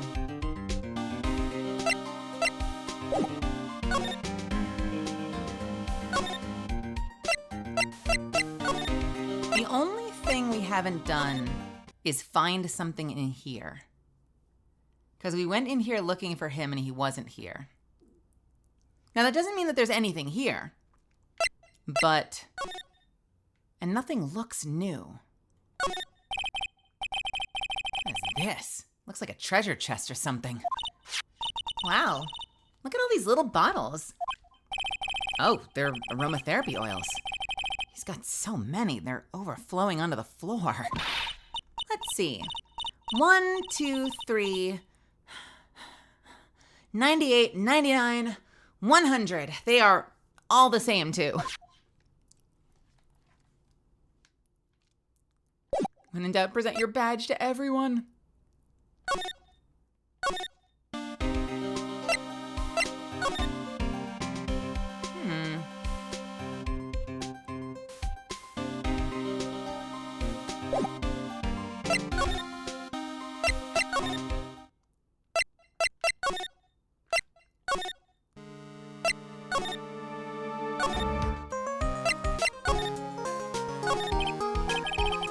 Well, I'm officially at a loss as to where to start. Yeah, me too. Let's try some brainstorming. You go first. I guess we should try to put Mr. Kudo's testimony to some sort of use. Yeah, that's true. And we need to figure out the identity of the waitress and who the victim really was. Somehow I think the key to this case has got to be at Très Bien. Hold on. Let's go back there and check it out again. Oh, we should drop in on Maggie and see how she's doing too. Interesting. The only other thing I thought of is like, maybe presenting stuff that was presented in court that we didn't find earlier. So what if we present like the apron? You know?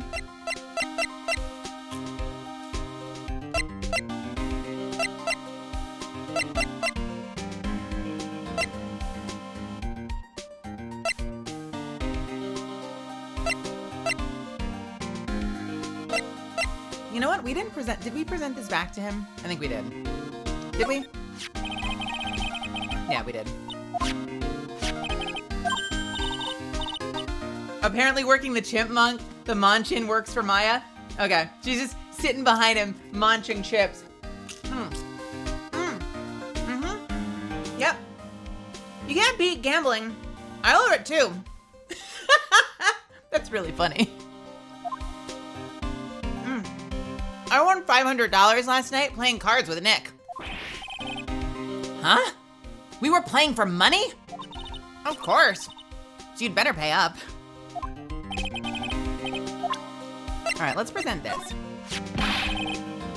That's the apron Maggie was wearing. Oh.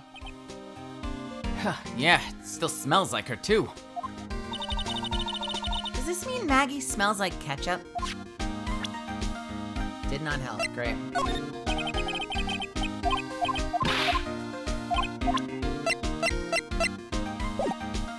All right, let's present the old dude with the apron.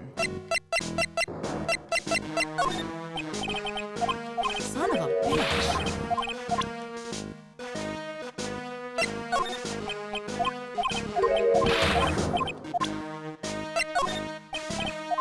Maybe the lottery ticket? Did I try that? I'm not sure I did. Nope. Fuck me. We already tried that. What else was presented in court? The coffee cup? No.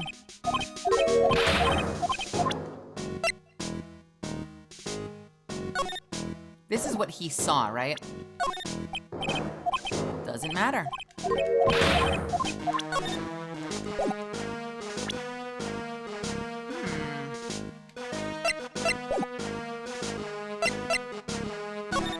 I assume she won't talk to me about anything, right? I could try presenting the other stuff, like... Can I present herself to her? No. Can I present Tigre again? You've already heard this.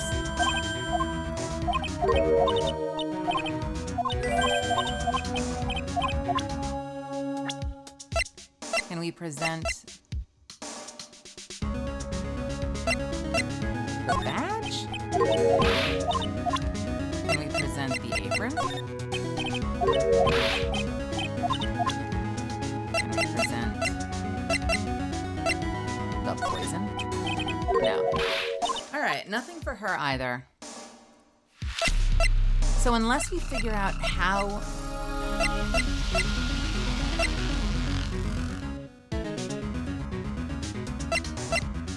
The biggest challenge right now is we don't know where the fuck Armstrong is, and Armstrong could clear up a lot of this shit for us. Hey, Nordronic, what's happening?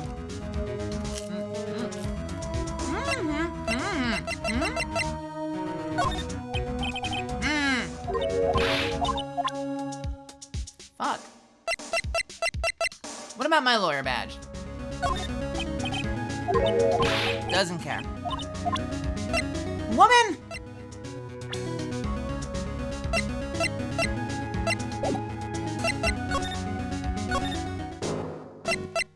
Can I present Mia? No.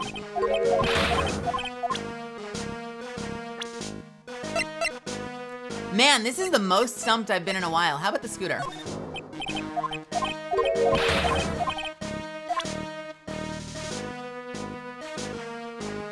Maybe the chef to her. What about the chef to him? Doesn't matter. He doesn't care about her, right?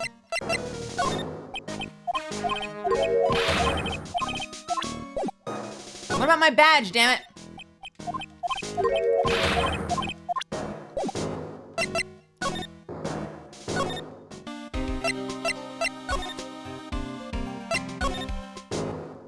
We can try it.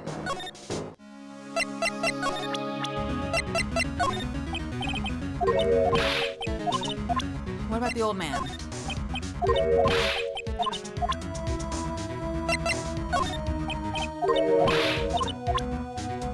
This might be the most I've ever just brute forced something. Is there anything I haven't looked at?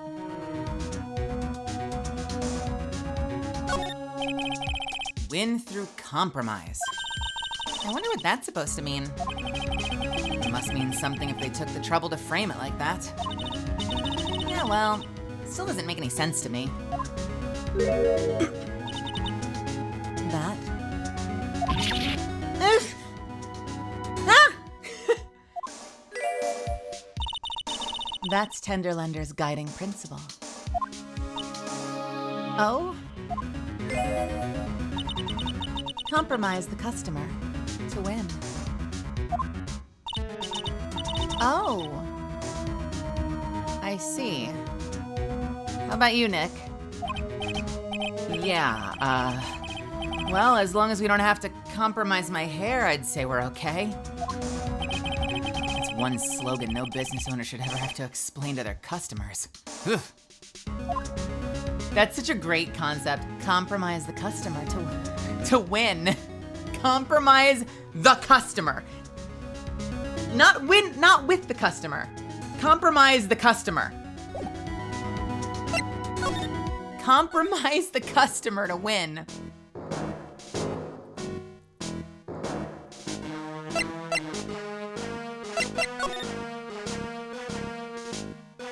Also, welcome, Raiders. Welcome, Nerdronic. What's happening? Hey, look, pigeons. Yeah, and heaps of them too. Did you know that pigeons are a symbol of peace? We've already had that.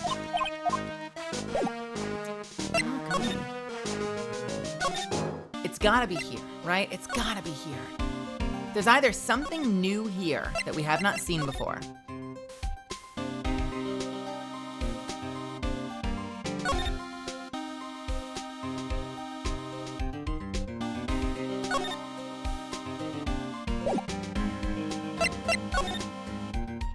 Or there's something to talk to him about.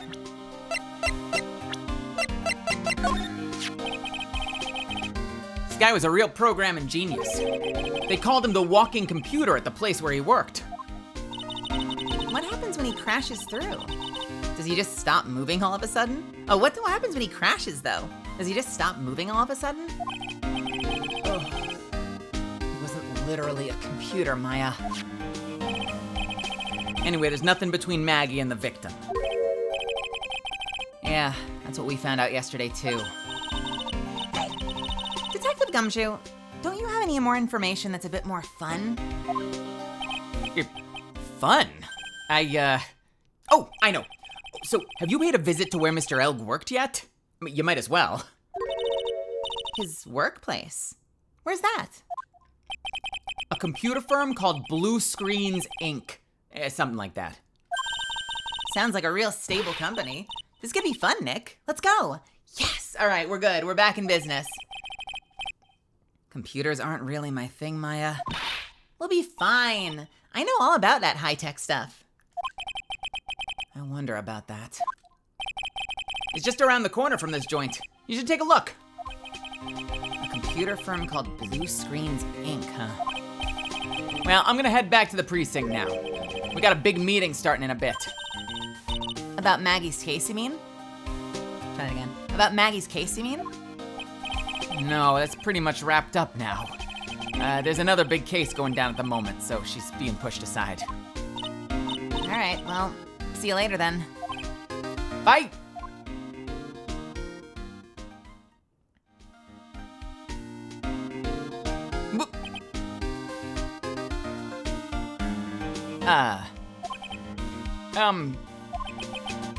Yeah? You better get going, detective, or you'll be late. Actually, I kind of got a favor to ask. It's a big one. A favor? Yeah, it's for, Maggie, actually. I was kind of hoping you'd give this to her for me. What is it? It's a lunchbox. I got up early so I could make it. I've been real worried about her. She looked like she lost a lot of weight. Detective Gumshoe. How many weenies are in here? There is not a person on Earth who could down this much meat. You think? I love weenies. I can't get enough of their tender juiciness. So, will you give it to her? It took me ages to make, so please say you will, pal. I can't exactly say no, can I? Gumshoe's lunchbox given to Maya to carry. A tenderly handmade lunch fills the stomach with love and plenty of weenies. What? Can't get enough weenies, am I right, chat? Fills the stomach with love and plenty of weenies. Maybe I'll eat it myself if I get hungry. Don't forget, okay? I'm counting on you two to give that to Maggie. He's finally gone. All right. Let's quickly see if anyone's in the kitchen. No. Is Maggie there? Can we go there first? Let's go to blue screens first. Oh no! Nerds! My people! Let's go. Look at the shrimp pose! Oh my god, that dude is shrimping hard on the left side. Can we get a posture check for left, bro? January 7th, Blue Screens Inc. Wow, this place is so high tech. You can almost smell the electricity in the air. It is a computer firm, Maya. I can't work without electricity, you know? Who are you? Oh, it's her. Who are you? Oh, hello. I'm sorry. Access to restricted authorized.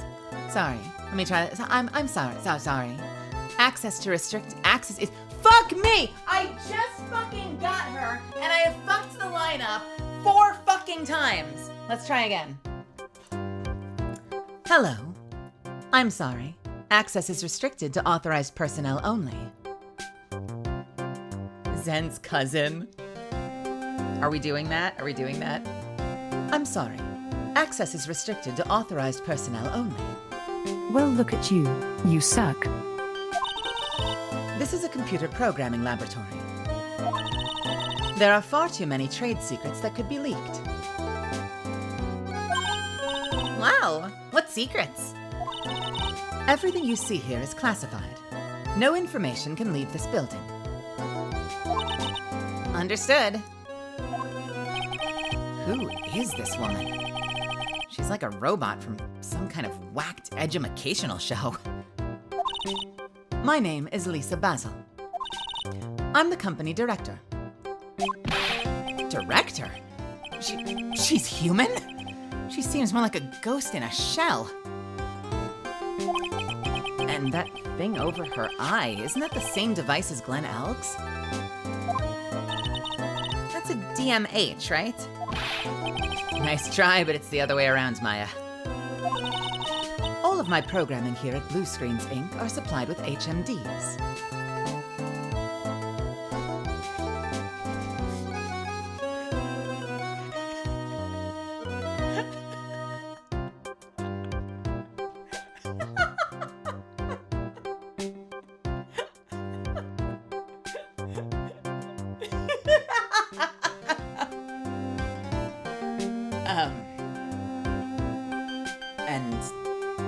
Remind me, Basil, was it? What are HMDs? HMDs nuts. Oh fuck. Oh fuck, I got him.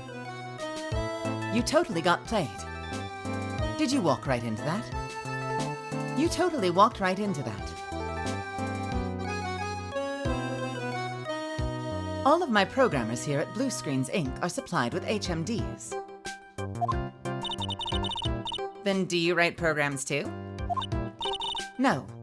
I just enjoy wearing Well, this. look at you. You suck. I just enjoy wearing this. They are pretty cool. I wouldn't mind one.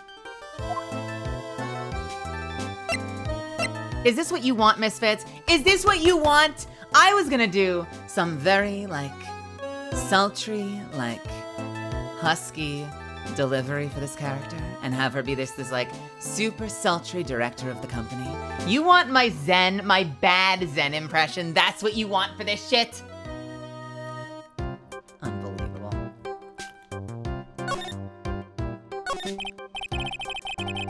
So, what exactly is this firm's business?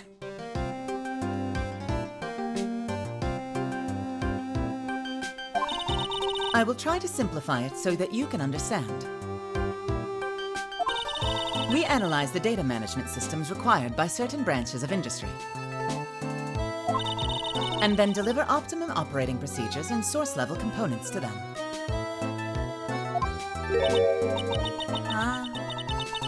You lost me on the corner of analyze and management. It doesn't matter. They analyze stuff. You got that much, right? The software we produce is distributed on CDs. CDs nuts. Ha, ha. Got them. I totally got you. I totally got you, Phoenix Wright. Richt. Right. Fuck. Well, look at you. You suck. The software we produce is distributed on CDs. CDs? Yes. Compact disc. Digital optical storage media. Of course, CDs are used for software as well as music. It is a small firm, but all my employees are first-class Excuse me. It is a small firm, but all my employees are first-class programmers. Let's ask one of them what they're doing. Shall we ask one of them what they're doing? Excuse me. What are you working on right now? I'm researching the impact of time-slicing common areas on logical access shared by global variables. Obviously, program structures heavily influences response time and performance. The codependence of variables and memory overheads is vitally important to the success of the execution. Well, you get the idea. This is the sort of thing we are involved in.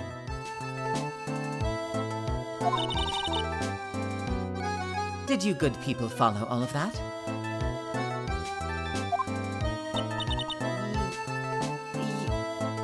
Yeah? Your blank smile just said otherwise, Maya.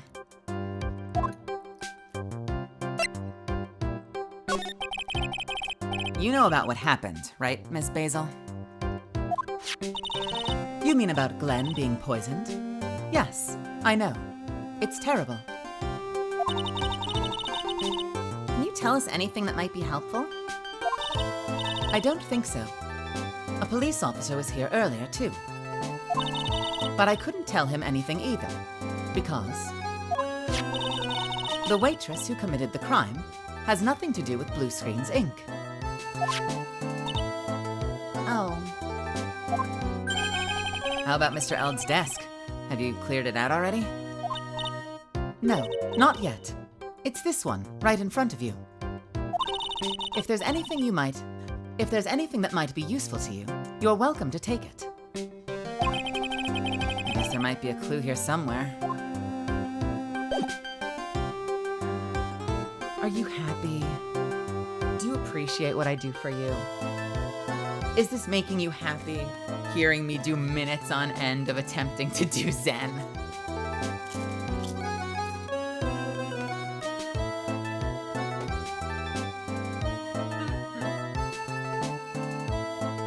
I feel like I used to be better at it. It's been a while. It was a thing. I was doing it all the time for a minute. It's been a good while since.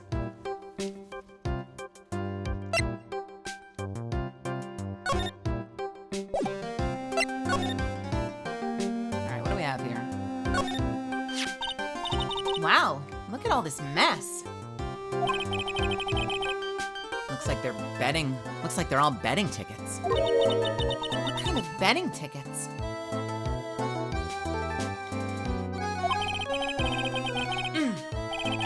We're betting on which horse will win the given race. They're horse racing tickets.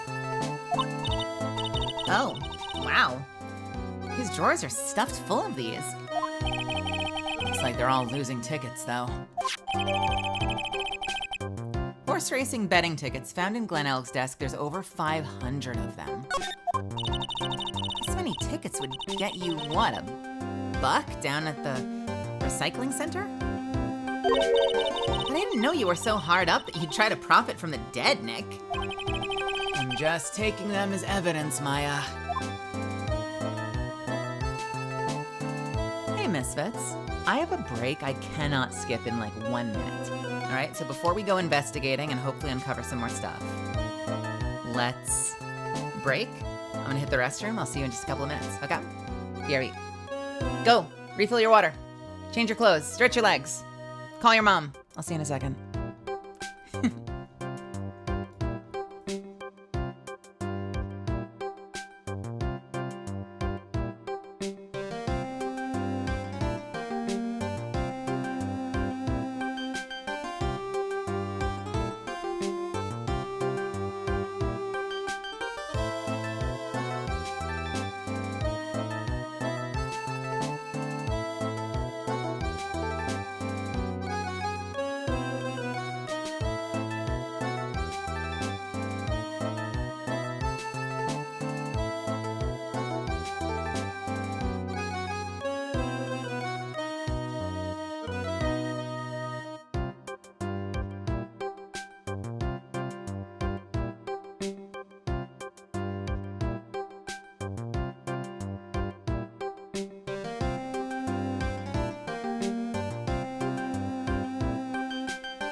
Hello. What did I miss? Did you talk about me when I was gone? Goliab says, so, 50-50 she's Zen, right? Do you think I'm Zen?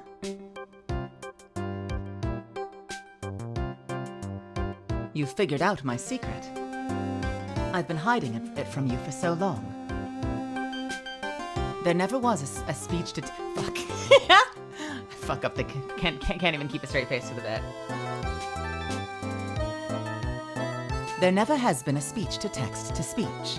There has only been my voice. I've fooled you for this long. And I would have gotten away with it if it wasn't for you, Goliab. All right. Welcome back. Let's keep going. Whoa! Look at this desk, Nick. What a mess. Maddie! I'm putting on a show here! Well, messing up words would be in line with Zen's manner of text-to-speech. It's pretty average to me. But you can't get any work done with everything all over the place like this. You think? Real whiz kids can work under any condition, you know? She's trying to hint that I should tidy my desk more. I'll clean up my desk when Maya stops asking silly questions. No hurry then.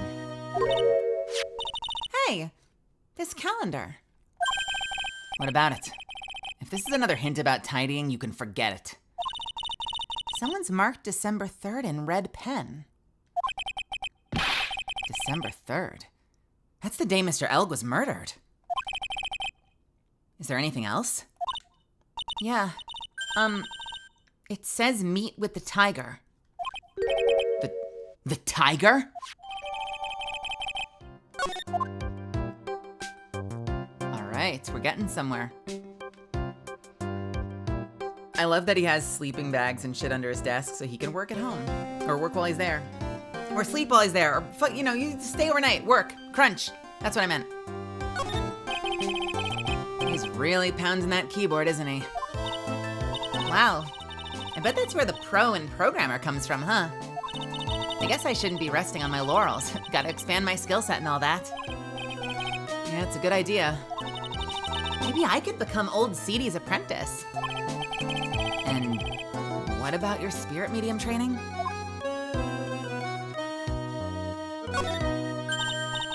Hey, look, Nick. It's a supercomputer. It looks like it's really smart and wise, doesn't it?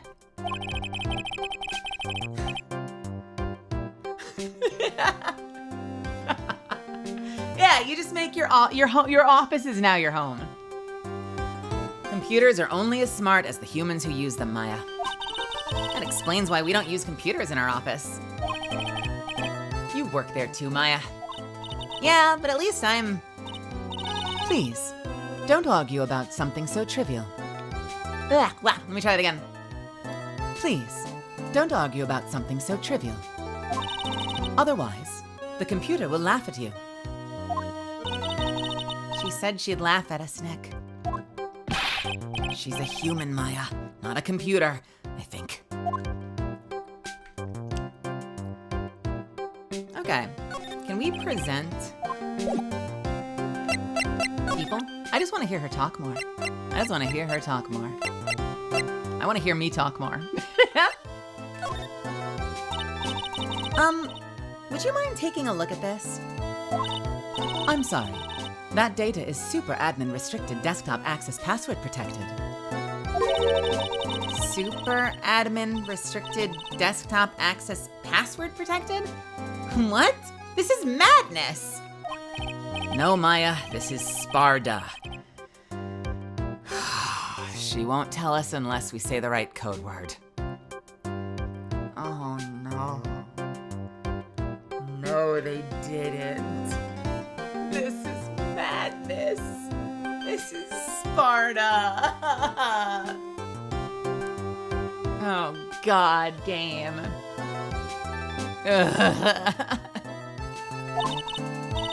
A code word.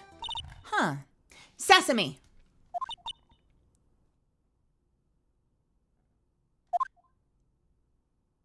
If it's not Sesame, then it must be her mother's maiden name.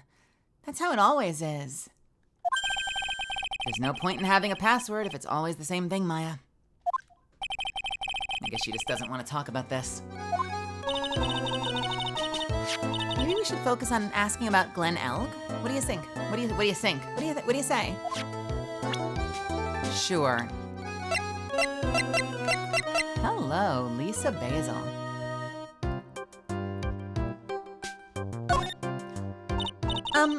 Would you mind taking a look at this?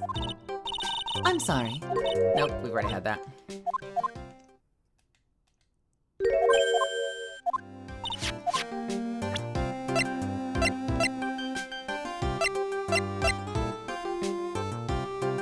If I did any part of that introduction justice, where you felt like the voice was absolutely solid, go back and clip that shit and at me somewhere, and I will at Zen with it.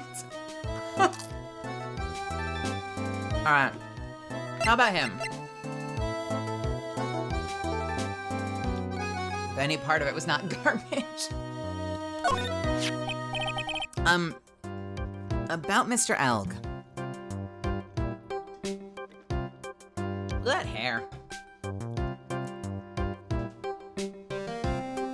She's got the Edie fembot hair. He was a top programmer. I would even say he was a genius. But he did suffer from 1 or 2 bugs in his personality. I would say that counts. Oh? Like what? He was a bit of a loser. Perhaps that would be the best way to describe it. That's what got him into trouble.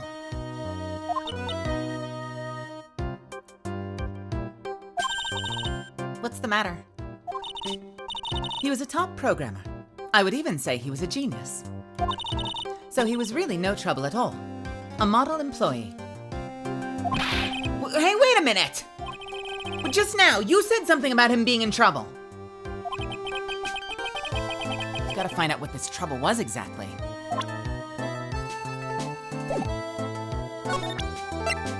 Can we present the loan? She literally backed up and started over!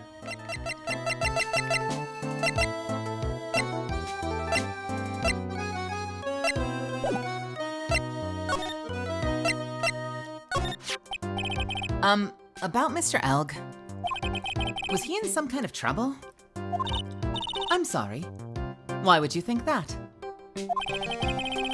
Why would you think that? That's more of how the Zen model works. It would be, I'm sorry. Why would you think that? I thought you said something about it just now. You said he got himself into trouble because he was a bit of a loser?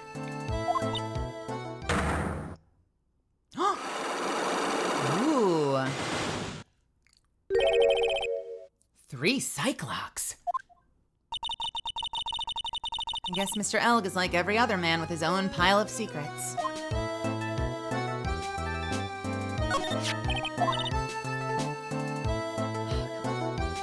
Come on, just please tell us anything about Mr. Elg. I'm sorry, I don't know anything about that. All right, we've already been here.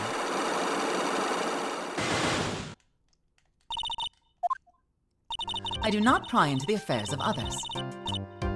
She just gave us the dreaded professional business-like cold shoulder, huh? I need to find out exactly what the victim was involved in. Looks like I've got to break her in a professional, business-like manner.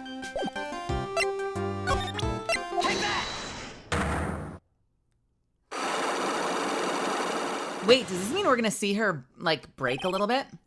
Because usually when you get them, they do, like, a surprise face. So how about you tell me what kind of trouble Mr. Elg was in? I'm sorry, sir, but we don't deal with troubleshooting here. Perhaps you'd like to speak to someone in customer service? What is she talking about? I guess I'd better just take a shot and see where it gets me. Ms. Basil, let me ask you something. Did Mr. Elg's trouble have something to do with this?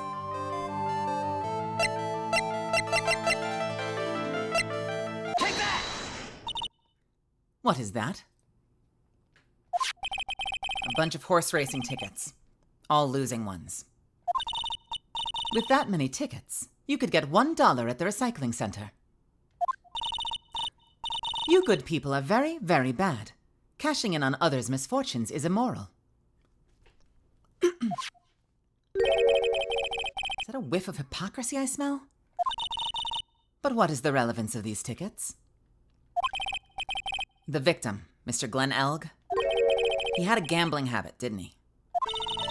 I don't think that's a logical conclusion based on the facts. Everyone likes to go to races from time to time. Yeah, but not everyone buys this many tickets. Anyway.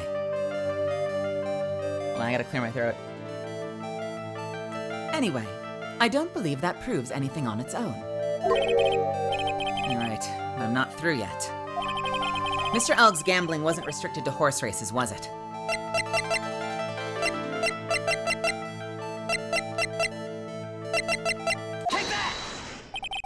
The lottery. Horse racing. He bought a lot of tickets and lost a lot of times. That's gotta have hurt his wallet pretty bad, don't you think? Look at her. Maybe bad enough to be the cause of some pretty serious trouble, perhaps? No.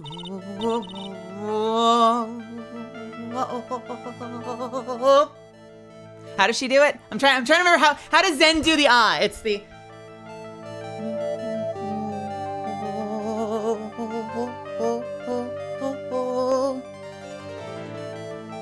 You are right. Glenn did have a gambling habit. You good people must not follow his example. Do you understand? Trust me, even if I wanted to, I don't exactly have the money to buy any. But if you win, there's no problem, is there? And Glenn had a winning ticket, didn't he?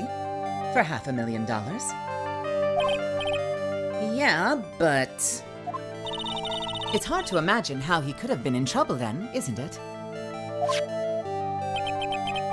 It's true that Mr. Elg won $500,000 in the end. But that wasn't his first stroke of luck. He was in deep trouble before that.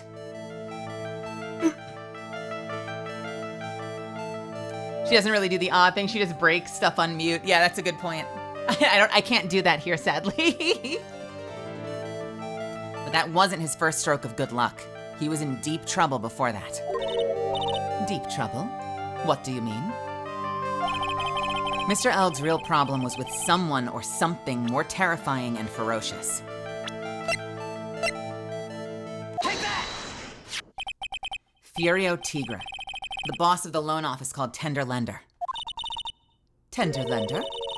People with businesses should think harder before managing their offices.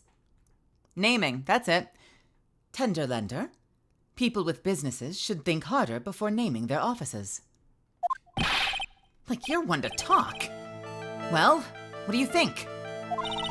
Our firm is doing very well at the moment. I don't think we need to borrow money. No. I mean about Mr. Elg. You think Glenn had something to do with this Furio Tigre? Yes. I'm sorry. I don't know of any connection between the two of them. Really? I've got proof that Mr. Elg and Tigre? Really? Because I've got proof that Mr. Elg and the tiger knew each other.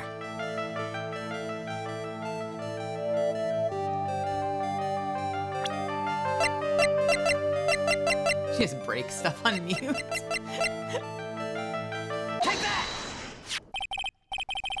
Furio Tigre, aka the Tiger, is the boss of a loan office called Tender Lender. This is who Mr. Elg met on the day of his... This is who Mr. Elg met on the day of his murder. And the only thing a loan shark would talk to him about would be his debt. No.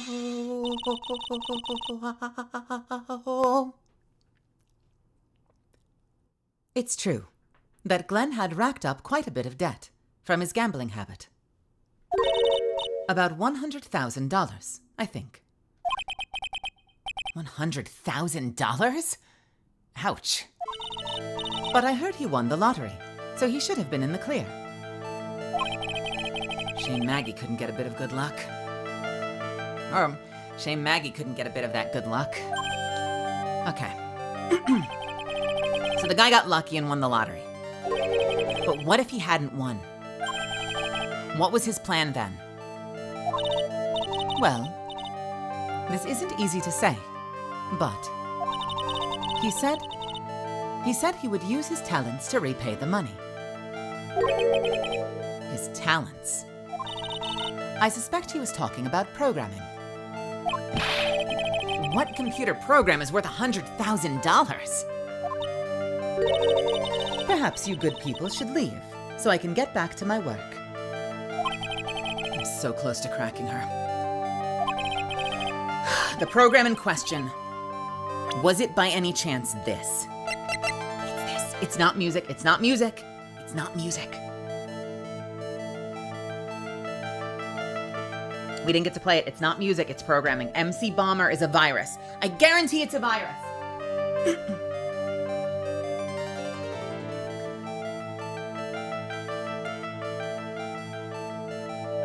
The program in question. Was it by chance this? Take that! Fuck, it's not! This is a very delicate matter. Without the necessary data, there's really no way I can access the information. I know Mr. L created some sort of program. She can't deny it if I show her the program itself as evidence. I'm so close to cracking her. The program in question. Was it by any chance this? So it's not the disc. Fuck.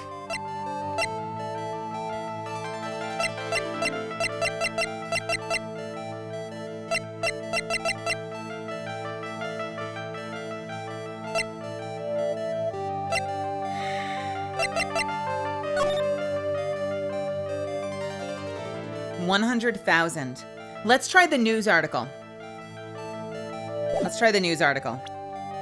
Take that! This is a very delicate matter. Without the necessary data, there's really no way I can access the information. All right, well, fuck. I don't know if we have this last part. Shit. Shit. All right. I don't think I have the information. I better investigate some more and figure this out. Let's present some stuff. It's not that.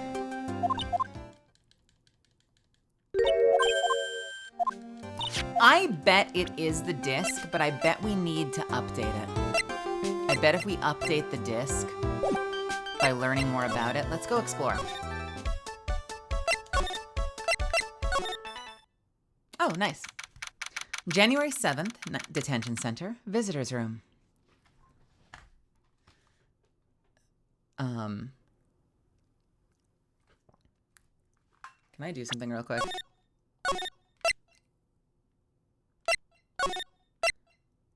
We're gonna save this here. Where was this? Oh shit, all right. Well, that sucks. I saved, don't worry.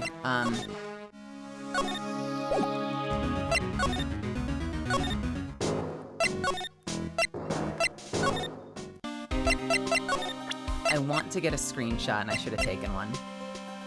I should have taken a screenshot. What was it? Who did we present?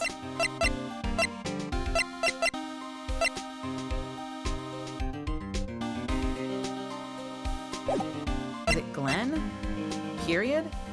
It was from Glenn, wasn't it?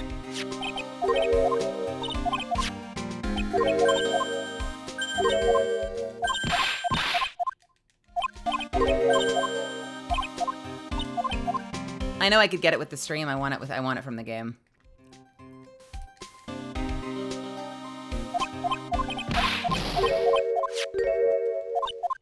Yeah.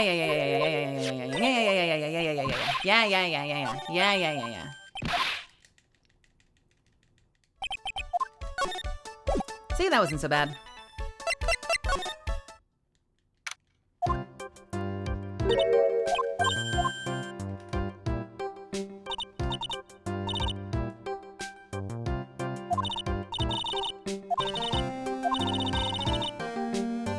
I want this one. I need this. I need that face. I wonder if we get her at all when there's not a line there.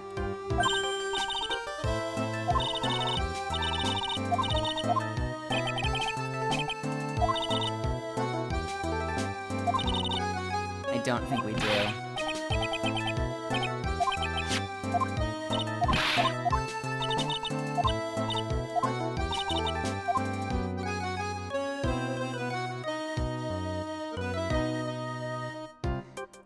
It's a shame that we don't get her with the hand out with no backing screen. Does Google want to do me a solid? Sort of. Should be a fun cosplay. There are cosplayers of her! A quick Google search and they're literally cosplayers of her. That's amazing.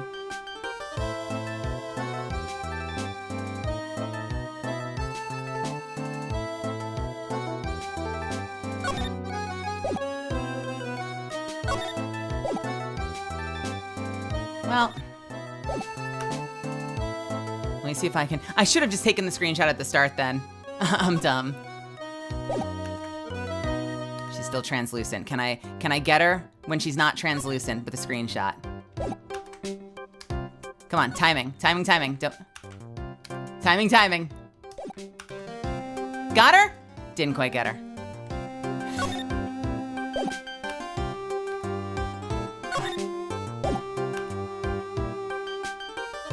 Sag.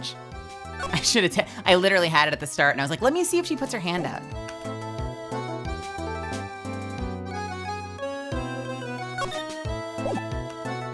Oop, I got her. All right, cool. I'm a timing master.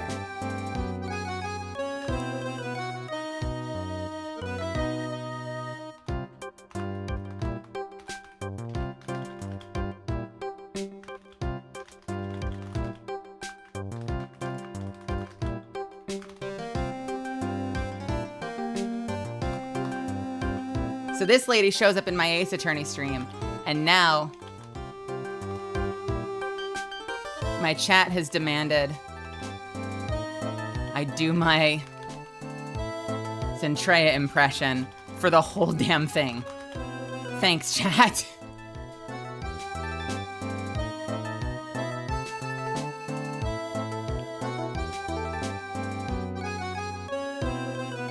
Throwing you under the bus, chat. I'm throwing you under the bus.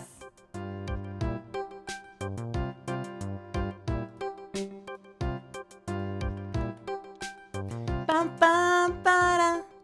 Meow, meow, meow, meow, meow, meow, meow. Meow, meow, meow, meow, meow, meow, meow.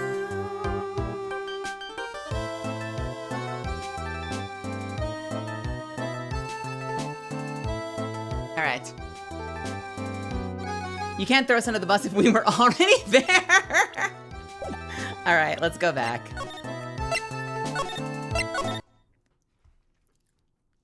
January 7th, detention center, visitor's room. Oh, Mr. Wright. Hello, Maggie. So they finished questioning you? Wasn't it just unbelievable in court today, sir? I'm gonna stay up all night and blog about everything that's happened. Weren't you scared? It was pretty touch and go there. Yeah, but you totally nailed that old man. Well, he was all over the place with his testimony. He's not the only one. Huh? What do you mean? Everyone else's testimonies don't match up either. Not with what I remember of the incident, anyway. Is it possible she's the one misremembering things? Is it possible she's the one misremembering things? Maggie, you know how you said that everyone else provided testimony that doesn't match up with what you remember? Yep. There are just so many things that don't seem to add up. The biggest contradiction is the other guy I saw at the victim's table. He was the one who slipped something into the victim's coffee. I'm sure it was him. Didn't Mr. Kudo testify earlier today that it was the waitress who put some white powder into the coffee cup? So you really think it was this disappearing man that did it? Well, he's not the only thing that disappeared. The CD vanished as well.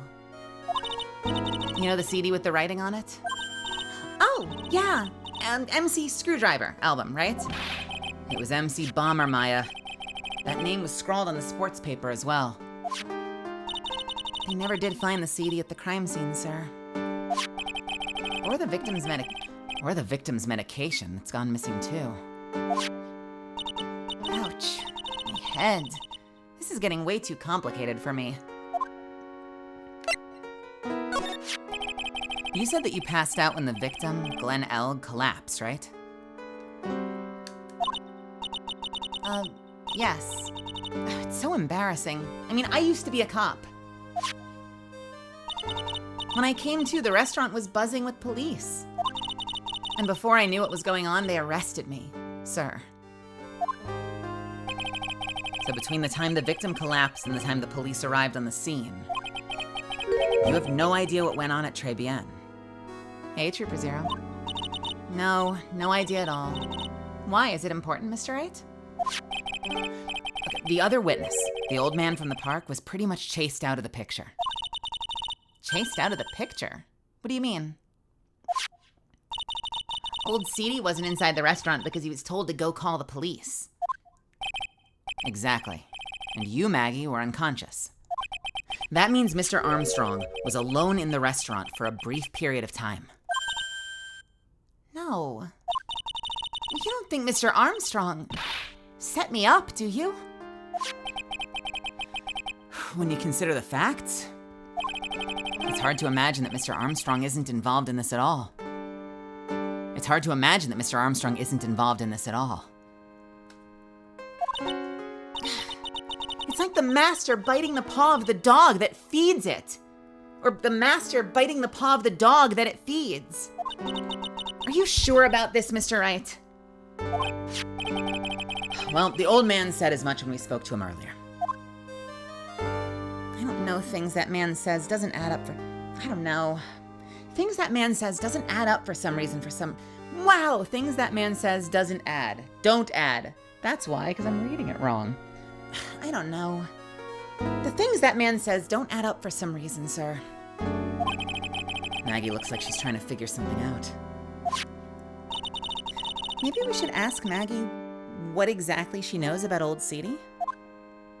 Yeah, let's do that. We have the disc and we have the man.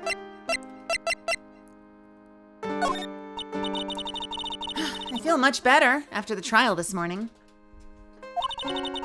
I've been a bit of a courtroom proceedings addict for years now.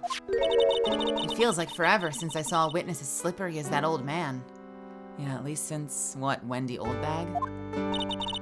He's not really that bad of an old man, though. Still, I feel a bit uneasy. I'm sorry, I know that Bird and Maya sound fucking identical. I'm trying so hard to differentiate them. Still, I feel a bit uneasy. Huh? I thought you just said you felt much better. Maggie, if there's something on your mind, you've got to tell us. Especially if it has anything to do with Mr. Kudo or his testimony. Roger. I'll spill it all and see what you make of it.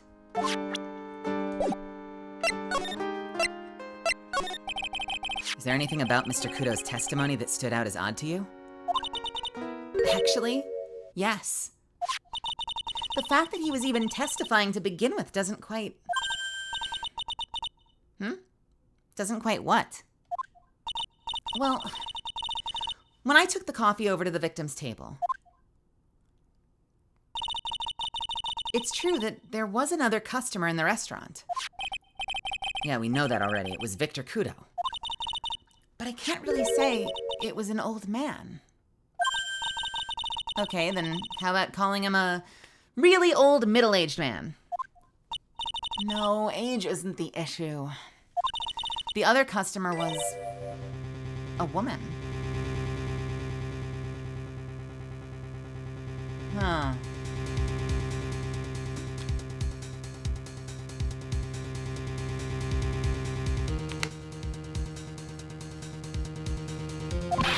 A woman? Are you sure, Maggie? Well, I'm not 100% sure, but I think so. Well, what did this woman look like? She was sort of creepy. And she had kind of a cackling laugh. Creepy. Cackling? Why do I get the feeling I've come across a woman like that recently? Is it her? This is where we're gonna get the name. I guarantee it. Well, maybe not. We'll see.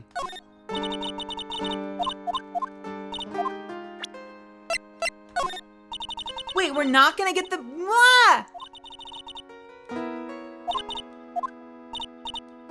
Well, shit. We can't present her. Oh, that sucks.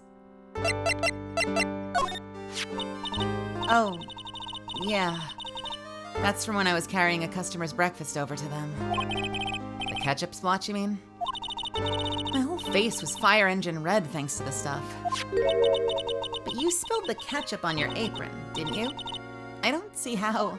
The ketchup-covered omelet went flying and hit a customer in the face. Oh, talk about a tomato red face. Makes me wish I could have seen it myself. Yeah, I guess. It was kind of a sight to behold.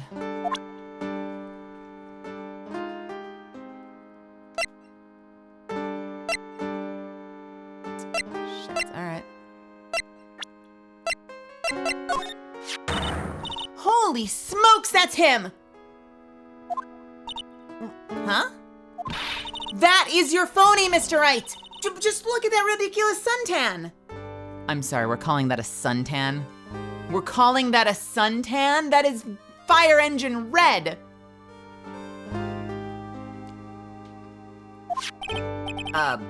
For the record, I'm not sunburned like that, like an over-dried tomato, so I don't know how. He told me he'd been on a business trip to Hawaii, and that's where he got the tan.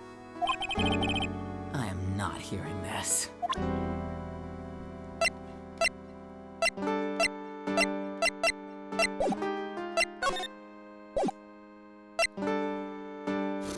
All right. Fuck. By the way.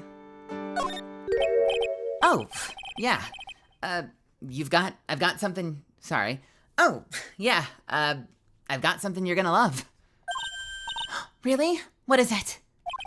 A lunchbox, just for you. Here. Wow, a lunchbox. Weenies too! I can't believe it. Thank you, sir. Did you make this just for me, Mr. Wright? Nah, it was Detective Gumshoe. Who else would make such a nice lunchbox for you? Who else would make such a nice lunchbox for you? Detective Gumshoe. He's really worried about you. Looks like he put a lot of effort into making this. I can't accept it. Detention center rules. No gifts allowed, sir. Hey, come on, Maggie. Don't be like that. The rules are the rules. They'll lock you up if you break them. Somehow when an ex-cop turned waitress says that, it seems a whole lot scarier. And anyway, I hate weenies. Oh, really? It's all yours, Maya. You can enjoy it with Mr. Wright. But... She's right. It's better than letting it go to waste. But... I guess so.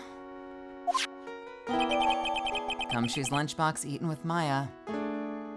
She literally said she loved them a minute ago. Or at least she was excited about them. That sucks, man. Gumshoe. Well, how was it? That hit the spot. I love weenies. Oh, good. I'm glad I gave them to you then, sir. She's sad now. She wanted them. God damn it, Maggie. Fuck. All right.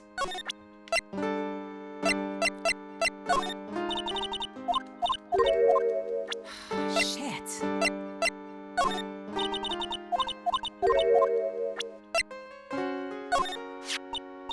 Oh, is that your Oh no. Oh, is that your attorney's badge? Actually, it's a fake.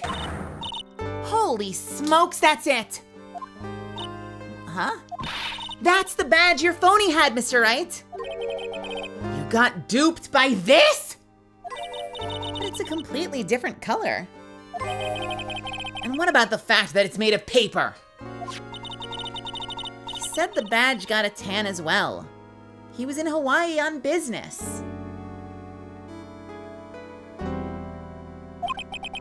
I'm beginning to see how my phony was able to gain her trust.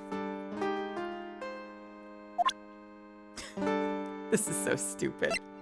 This is so stupid.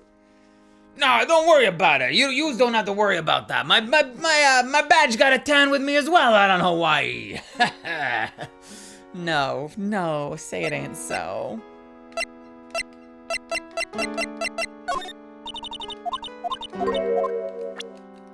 Alright, so we can't present her, so we still don't know what her fucking name is. Oh, we already did this, sorry.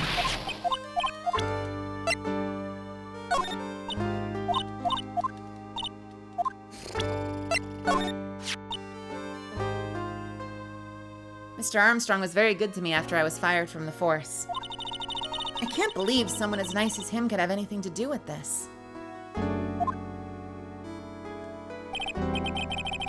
in the time between the victim being poisoned and the police being called, the only person who was on the scene who had a chance to do anything was Mr. Armstrong.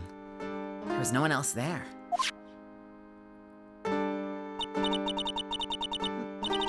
Mr. Armstrong wouldn't. He wouldn't set me up, would he? Alright, I don't know what else to do with her. I have no idea. Let's go to detention center, or let's go to the criminal affairs department. Nice, alright. Yeah, CD didn't work. January 7th, police station, criminal affairs department. The main server just went up in smoke! Why the heck wasn't the press conference set up yet? The superintendent's here already! Yeah. Sorry. Yeah. And there's a problem with the internet, too. I already told you to stop using your computer, Chief. But I'm watching videos online. I'm catching up on my Asian soap operas. It's gonna have to wait, Chief. I'm throwing the switch. No! Just when some young guy was about to... Some young guy... No! No! No! No! No! No! No! Don't do this to me! God damn it, game! This case is the worst! I hate it. I hate it here. Why is this case so fucking bad? This might be the stupidest case we've done, and that's saying something, because we did the fucking circus case. Oh my god. We got fucking drag queen trans tropes. We got dumb leap Asian caricatures. What is this case?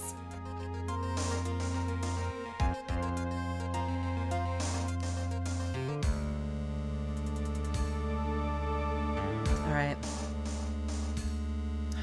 This is gonna be the most faithful one I can do.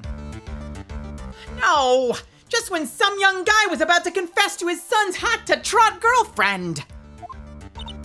Wow, this place is really buzzing. Something must be going down. Something really big. Huh? Hey, what are you two doing here, pal? Detective Gumshoe. You can't be here right now. You'll be roped into the briefing if you stay. Huh? We got a big problem here today. Why? What's going on? It's a virus. A virus. A virus? There's a virus ripping through the precinct's computer system. I really need to ask you some questions. All right, let's try something. We're gonna do this, but then we're gonna present it. What if MC Bomber isn't the virus? What if it's the antivirus? Okay, I'm only gonna say this once, so listen up. Yes. No matter how poor you get, never borrow money from a place like this, you hear? Okay. If you got money trouble, just go on a diet of instant noodles and hang in there. Oh no. Oh no. That is so real. That is so real. I've been having, to be fair, I'm doing Shin Black instead of Top Ramen, but I've been having instant noodles like once a day, every day for the past month. I've been eating a lot of instant noodles lately, chat. It's bad. Hey, listen, I make them good, all right? I'm putting in frozen spinach and broccoli. I'm putting in some dumplings. I'm putting in some fresh green onion. I got takana, so I've been putting in some pickled mustard greens, and I cooked 2 eggs. So I'm making them really nice, but money's been tight. So I've been making really good, like $4 really nice instant ramen meals lately, because you just gotta do that sometimes, okay? Sometimes you just gotta do that, and that's how you get to the other side of whatever you're dealing with. So I'm just saying, oh, this one hits. This is so real. I'm melting. Hey, Brutus. If you got money trouble, I feel bad for you, son.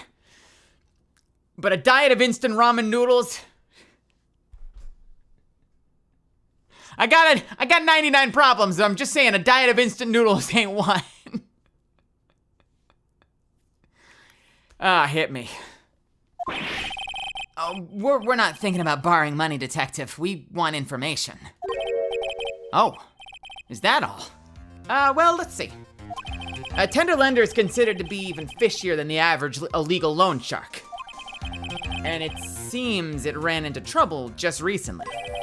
Those guys have been pretty heavy-handed, calling in all their debts. Really? Don't go poking your nose around in their business, pal. You'll really regret it if you upset that lady. All right, I get the picture. Well, hey, wait a minute. What did he just say? That lady? Who's this lady he's talking about, Nick? You better find out what the story is with this lady.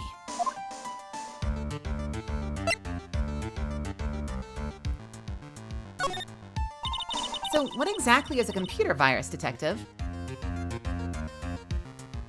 Mel make good ramen. Mel throws instant ramen with small amounts of vegetables. I'm sorry. Have you seen my ramen? Clearly, someone doesn't read the Mel feed. Someone doesn't read the Mel feed.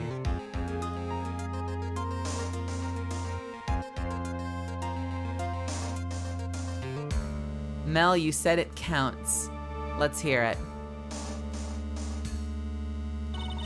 All of my programming here at Blue Screens Inc. are supplied with HMDs.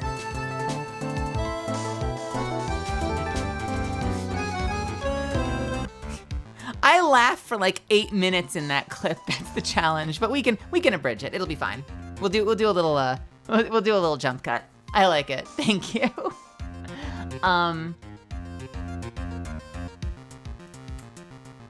What was I doing? I'm sorry. Hang on a second. I need to show y'all something. Can we just appreciate for a second? Can we appreciate for a second? Look at this. Look at this bowl. If money are tight. Look at this bowl, all right?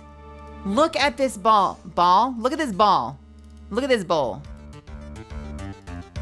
Mel puts a tiny amount of veggies in her ramen. Excuse me.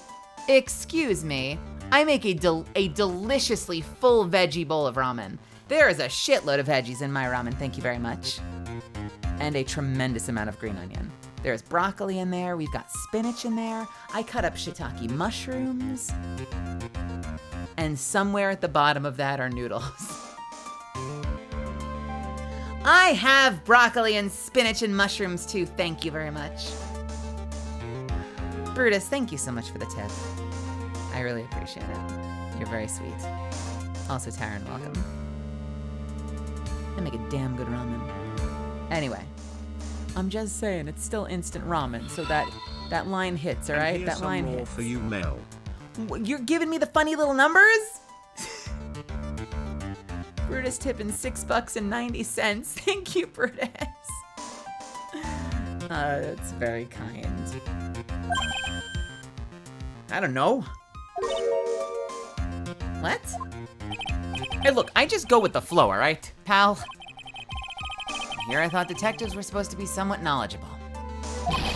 Hey, what's with that face, pal? You think I know what a virus is? Well, Nick, do you? A computer virus? Sure. I mean, well, only in simple terms, of course. Really? Wow, you know everything, Professor Nick. Yeah, I'm gonna call you Dr. Wright from now on. Hey, that sounds pretty cool. Don't you agree, Dr. Wright? Why do I get the feeling they're making fun of me? Okay, fine. I'm no expert, but I can at least explain the basics to you two. A virus is a program that gets inside a computer and causes damage. Damage? You mean it makes the machine go boom and explode? No, the damage is, it's all internal. So the inside goes boom, right?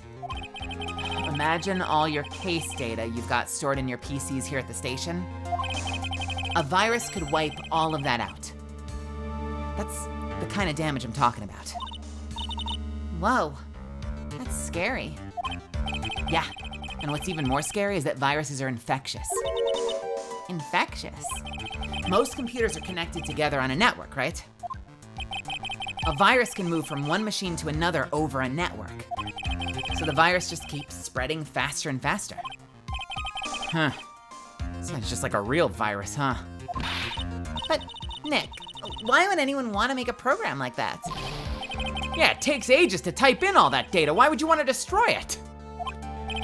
No. People don't infect their own machines. They send the virus to someone else. What? That's horrible. Oh, I get it. It's like you sneezing on Mr. Gatto so he catches a cold. Right. Then he wouldn't be able to turn up in court because he'd be too sick. You really shouldn't do stuff like that, Nick. It's wrong. Who? What? Where? When? And why did the conversation jump to talking about me? Anyway, that is what a computer virus does. It's a bad program that causes damage. And all the different viruses have names, right? I kind of feel like I've heard the name of a virus we caught somewhere before. The name of a virus, huh? I feel like I've heard of it too before. I feel like I've heard of it before too. Yeah, obviously. Also, Brutus. Was that another sub from Brutus? Thank you for gifting a sub to Jono.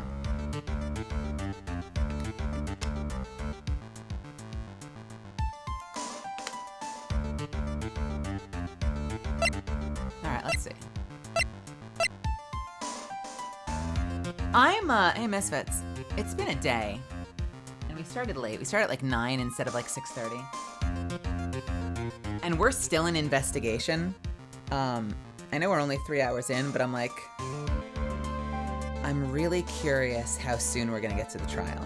Because I don't wanna make this a 3-week case, but I might have to make this a 3-week case if it's like 12:30 midnight and we're just starting the trial. You know? Just to like make sure I don't obliterate myself. I'm just giving you a heads up. I'm like feeling it out because I feel like we've been investigating for a long time. And we did get a late start. We started like at least 2 hours later than we usually do. All right, let's see. Detective Gumshoe, about this. What? I'm trying to concentrate on Maggie and the virus right now, so, Ah! Wait, this is it! That stupid name, I remember now! I thought so. Here it comes. Well, don't just nod to yourself and keep me in the dark, Nick. What's going on? It's okay, Maya. You don't have to cry about it. The name's scribbled on the sports paper and written on that CD. That's the name of the virus. MC Bomber. What? Yeah, that's the virus that infected every computer in the station, pal. It's MC Bomber. Can you give me any more details? Wow, I'm speaking too fast. Well, can you give us any more details, please? Whew. We already knew about the MC Bomber virus from a while back. A group of criminals issued a series of demands to the head honchos of law enforcement. They threatened to release the virus if their demands weren't met. Well, who are they? I don't know. Some headshots, or some hot shots from the criminal underworld. I don't know. Some hot shots from the criminal underworld. Underworld. See, just like I said, I'm losing it. Some hot shots from the criminal underworld would be my guess. And now the virus has been released, huh? Yeah. It's in every computer in every public office in the city. Everyone's going nuts. They're hopping around like they're dancing at a carnival. All this stuff with criminals and viruses. It almost feels like we're in a sci-fi movie. Apparently, the programmer who made the virus was a real genius or something. The focus right now is on tracing the root of this virus on the black market. Let me try that again. The focus right now is on tracing the root of this virus on the black market. You mean someone put this virus up for sale? Yeah. And because this one's so powerful, they're estimating its price tag was in the millions of dollars, pal. In the millions? A virus can be worth that much? That's what we needed. That's what we needed. That's the update we needed. All right, we're going back. Hey, remember when we said that? Remember when we said the thing we were needing was an update to the virus?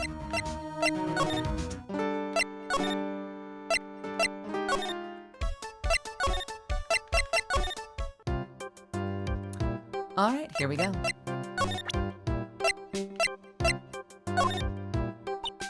We've already done that. Let's save real quick. We're gonna do this one more time, actually, just because this was a great line.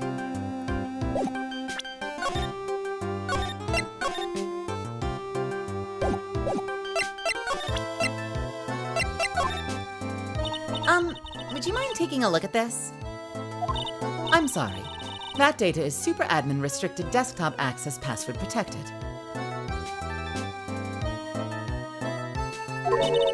Super admin restricted desktop access password protected? What? This is madness. No, Maya, that's Sparta. She won't tell us anything unless we say the right code word. A code word? Huh. Sesame.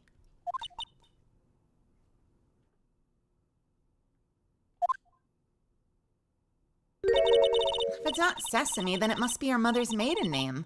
That's how it always is. There's no point in having a password if it's always the same thing, Maya. I guess she just doesn't want to talk about this. Maybe we should focus on asking about Glen Elg. What do you say? All right, let's do it.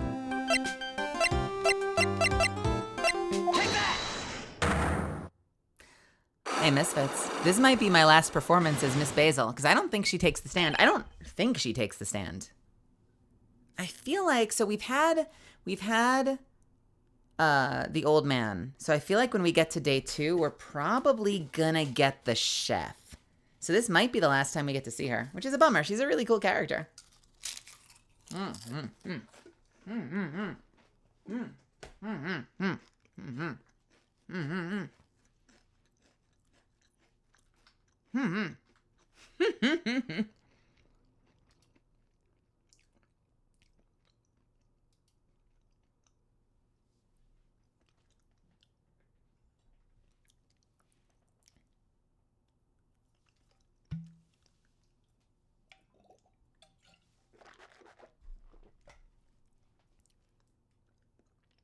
Here we go.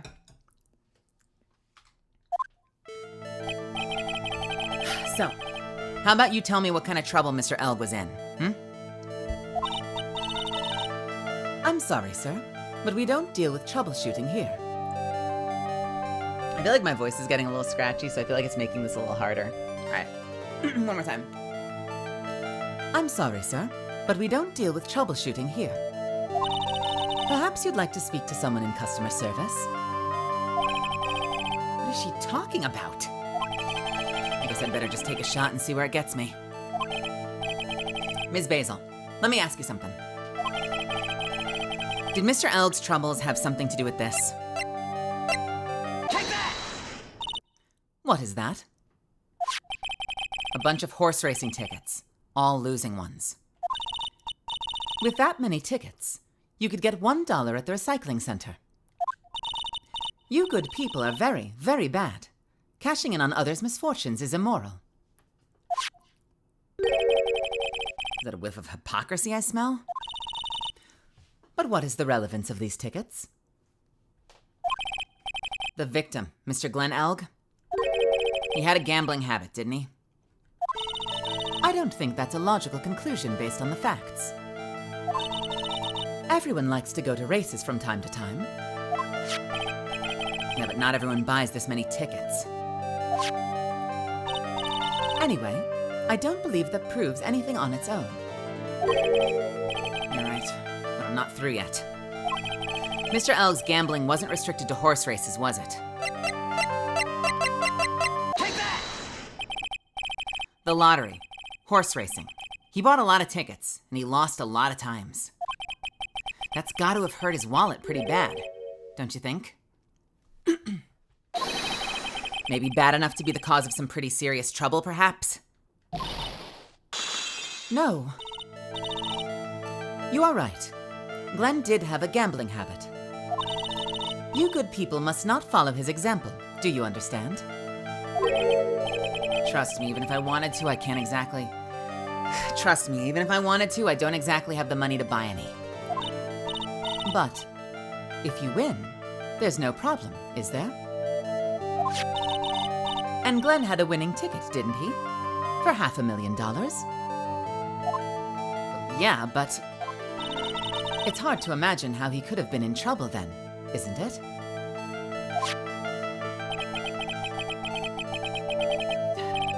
It's true that Mr. Elg won $500,000 in the end.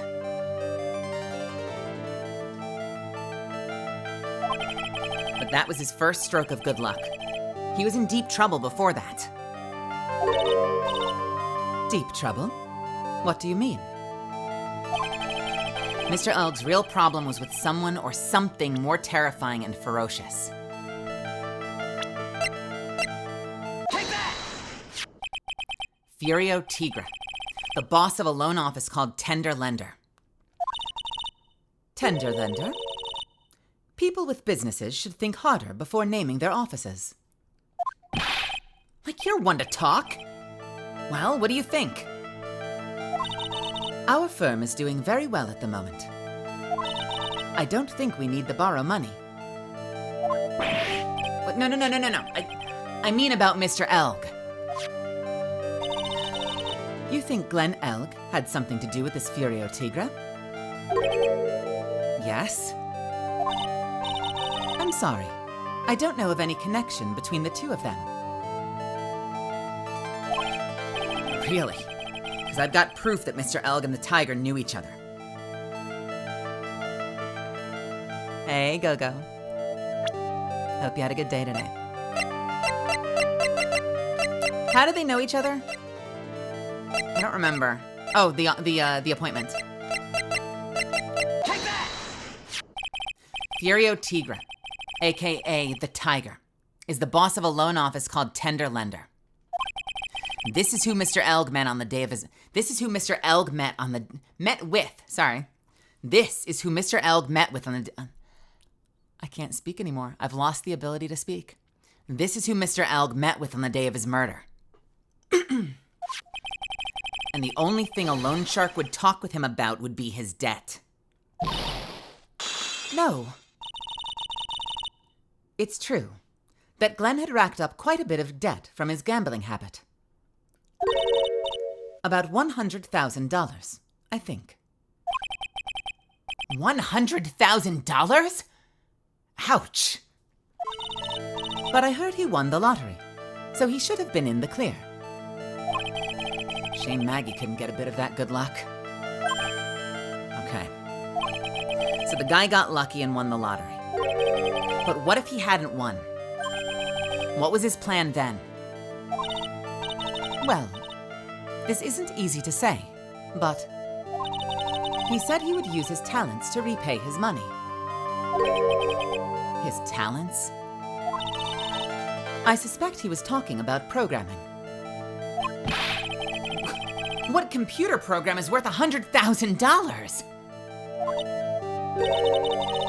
Perhaps you should... Perhaps you good people should leave, so I can get back to my work. Let me try that one again. Perhaps you good people should leave so I can get back to my work. I'm so close to cracking her. The program in question, was it by any chance this? Take that! Yes! Well, this is it, isn't it? This is the virus that's infecting computers worldwide as we speak. MC Bomber. No. Nice. And Misfits, I gotta take a break because we have an ad that's gonna come up in about a minute that I can't skip. So I'm gonna rest my voice for a few minutes. I will see you back here in 3 or 4 minutes, and we will hear what she has to say. All right, BRB.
While Mel isn't here, type 1 in the chat if you would like to have Zen's impression as redeemed for viewer points.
All right. Shall we continue? And see what she has to say. What do you like? What do you think? What do you think about that? Fuck. Let's see what Glenn has to say. Or what she has to say about Glenn.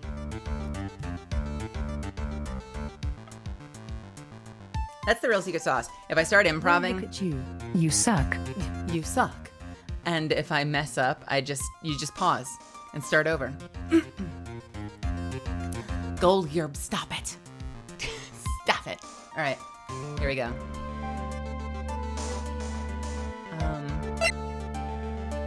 While Mel isn't here, type 1 in chat if you'd like to have a Zen impression as a redeem for viewer points.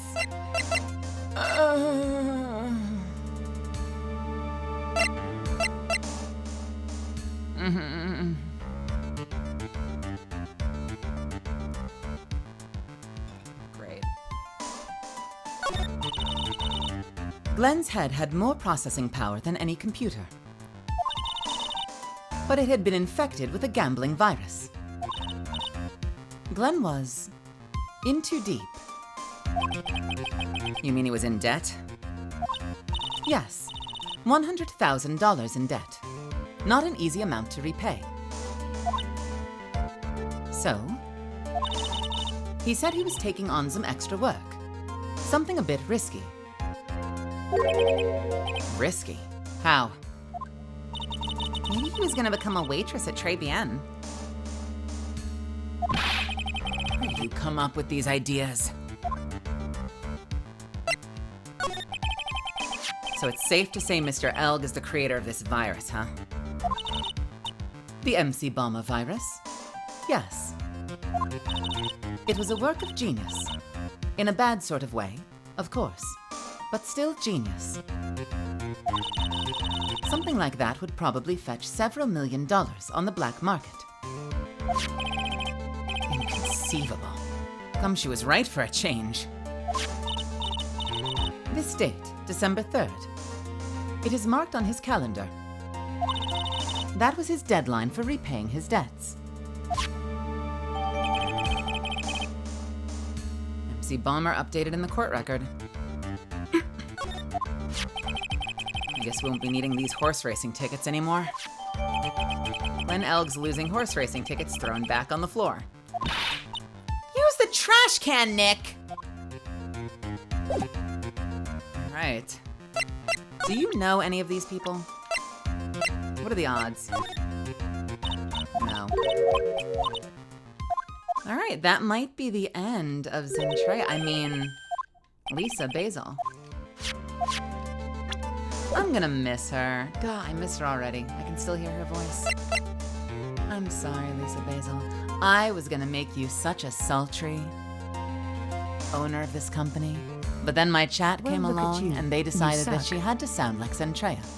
And I should do my really bad Zentrea impression. For the entire thing. And this is what they would prefer. They wanted this instead of my sultry voice. Why? I don't fucking know.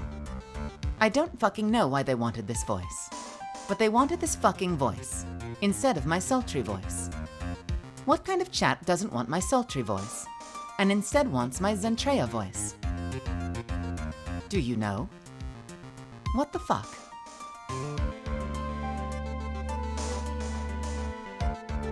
Alright, let's get out of here. Bye, Zen, Basil. Bye, Basil. Alright, let's go to the kitchen. Nothing. Excuse me. Because Zen voices love, Zen voices life. What the frick? The same chat that loves Zen.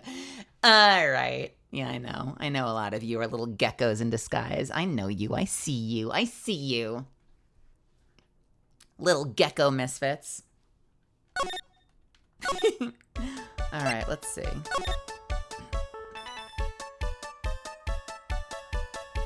I think we gotta go back to the detention center.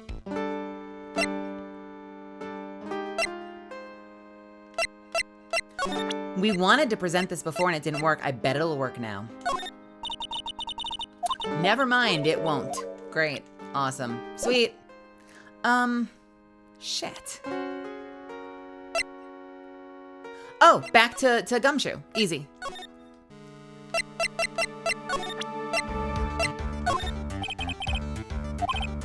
Nope, never mind.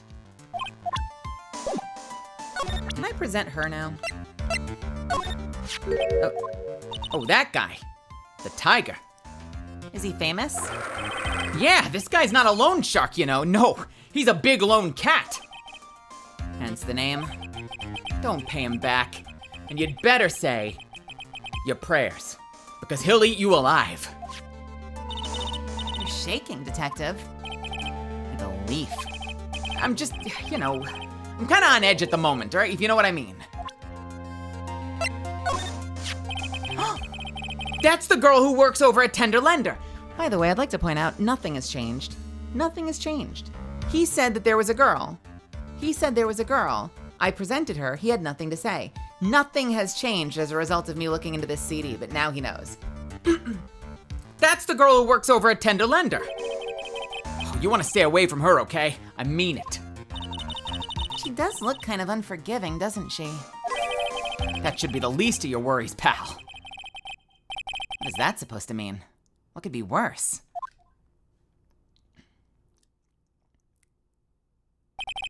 Her name is Viola Candarini.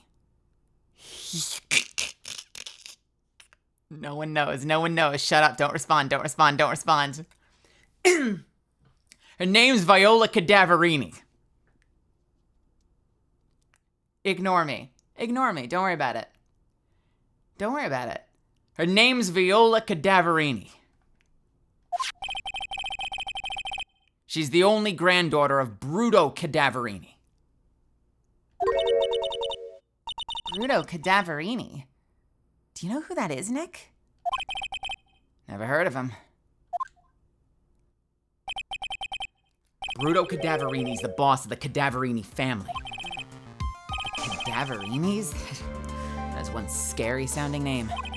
But we can't touch them, right? They're way too powerful for the police. But you're thinking of taking them on, aren't you? No. I don't remember ever saying I was going to.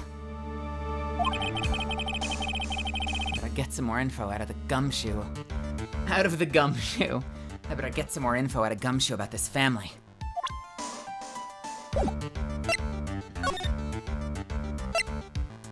It's so scary sounding, you can't pronounce it. Look, I'm not sure if I really want to get involved in this, but who are the Cadaverinis? Who are they? A scary bunch of people, that's who. You're a cop and you're scared? What is that about? Trust me, it doesn't matter if you're a kid or a cop. These guys are scary. They got some serious clout in the criminal underworld. We can't touch them. They got too much moolah. Moolah? As in... They pretty much control all the cash in the city's black market. The black market, huh? And that includes Tender Lender, I take it? Sure. No one else stands up to Bruto Cadaverini, and I mean no one. Interesting. So Viola's the granddaughter of some mafia boss then? Some mafia boss then? Yeah, and everyone knows how much Bruto loves his little girl. She means everything to him. So, how did she end up at Tender Lender? I don't know, pal. But I heard she and the boss at Tender Lender are pretty tight. Tight? Yeah, that's what I said in the file. I read related to... That's what it said in the file related... Fuck. Look, I mean, that's what it said in the file I read related to Maggie's case. Sounds like a pretty important clue. Oh. Ah! I can't believe it. I almost forgot the most important thing. And that is? You know, the lunchbox. How did everything go? The lunchbox? You remember the weenies? I hate weenies! Oh, yeah. Those weenies. So, how did my weenies taste when they went down the... Oh, God. So,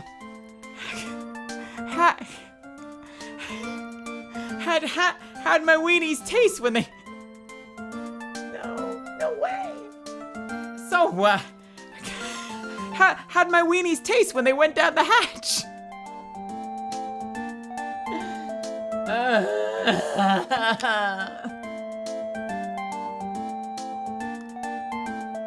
Why is it playing the Pearl music? Fucking go away. Huh? Well, it was delicious.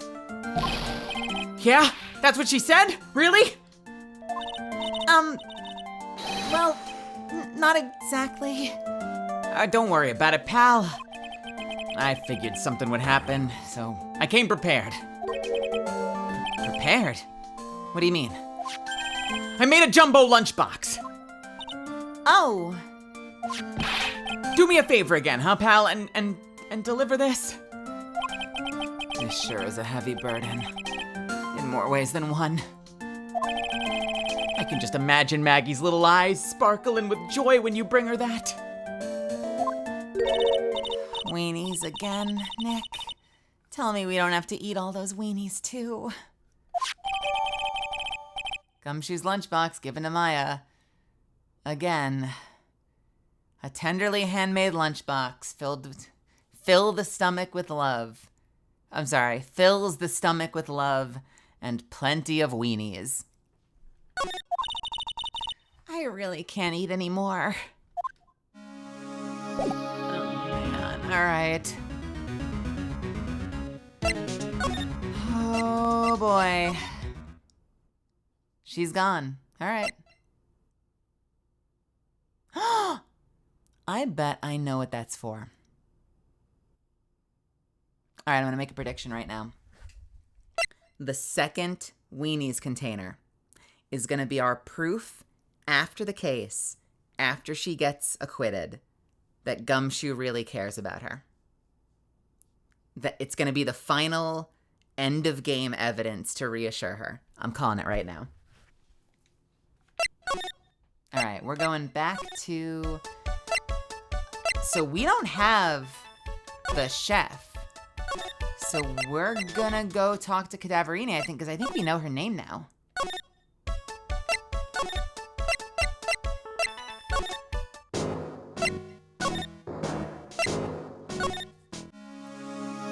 All right. Do we have her name on file? We have Viola Cadaverini. And we have Bruto Cadaverini, who we haven't met yet. Who has a giant sword cut across his forehead. All right, here we go. Take that! And now for the other side of the vocal spectrum. The head bandage. You said that bandage around your head was from an operation? You also said you suffered a fatal injury to the head, correct? Yes. The operation was very difficult, apparently. Now, by fatal injury, you mean you were hurt very badly somehow, right?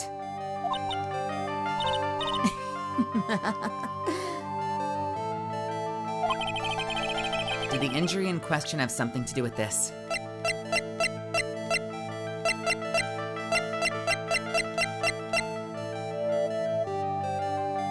Take that!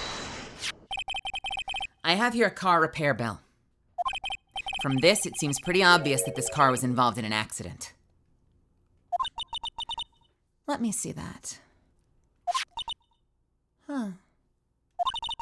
This bill is made out to the Cadaverinis. Yeah, it is. I don't think I ever introduced myself. Tell me, what do the Cadaverinis have to do with me? Something tells me she's not about to say hi and introduce herself. All right, then. Your relationship with the Cadaverinis is a very strong one, and here's why.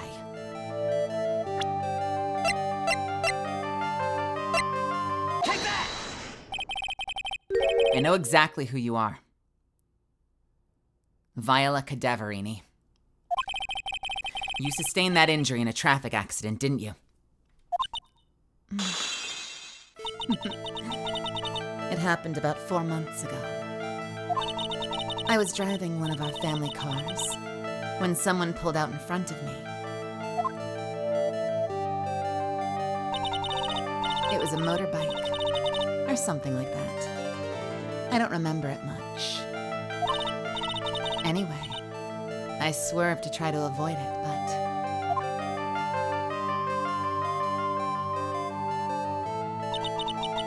I took a blow to the head. A bad one. She's really scary. I can fix her, please. Yeah, I can imagine. So what happened to the person on the bike? I'm guessing they didn't get away with injuring the Viola Cadaverini, right? I don't know what happened to them. They ran away, or so I heard. Ran away. If they'd stayed, I'd have.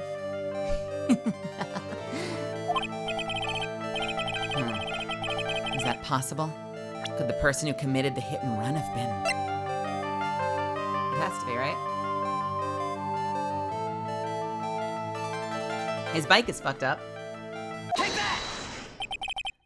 It was this man, wasn't it? He was the cause of your accident.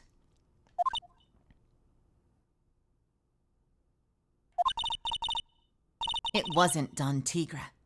I refuse to believe it. We collided, the motorbike and my car. But Don Tigre isn't injured at all, is he? It was the tiger who caused Viola to crash, I can feel it. Plus, one of her locks just broke, so she must suspect that it was him too. I'm sorry, Ms.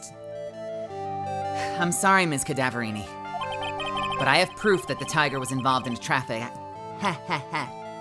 I'm sorry, Ms. Cadaverini, but I have proof that the tiger was involved in a traffic accident on his bike. It's gotta be the bike, right? Take that! It's not exactly a motorbike, but Mr. Tigre rides around on a scooter, doesn't he? And you'll notice the front wheel guard is badly damaged. Ms. Cadaverini, you know the truth, don't you?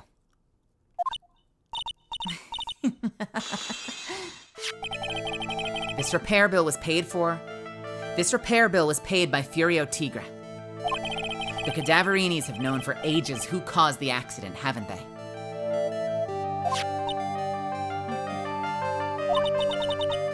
It's possible. Perhaps.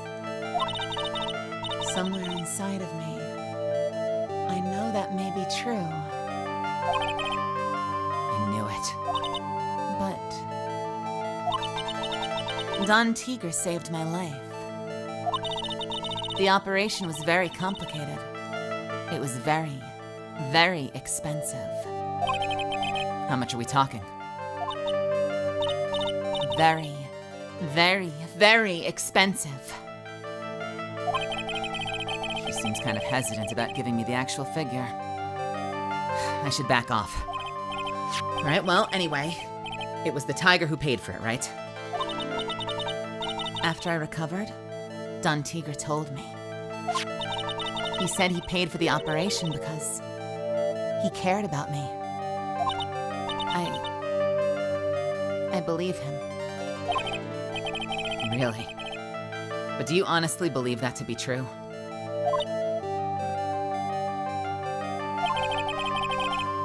Do you want to know what I think? I think the reason he paid for the operation wasn't because of you, but someone else. Her dad, right? Take that! Perhaps I shouldn't be saying this, but your grandfather, Bruto Cadaverini, controls a lot of dubious cash, right? And you're his beloved pride and joy. Sure, I don't know exactly how much the operation cost, but if you weren't the granddaughter of Mr. Cadaverini, do you think Mr. Tigro would have paid the money?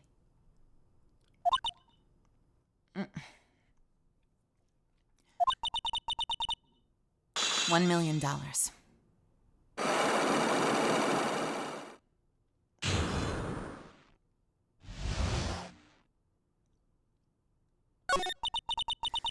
Four months ago, I was in a traffic accident. That's why I needed the operation. When I woke up, they told me it was nothing serious. A simple procedure. Oh, really? Well, I guess if she recovered in 4 months, it couldn't have been too big. They said the operation cost $1 million. $1 million? My grandfather ordered Don Tigre to pay $1 million in compensation. Compensation, huh? It's underworld lingo for paying money to settle a score.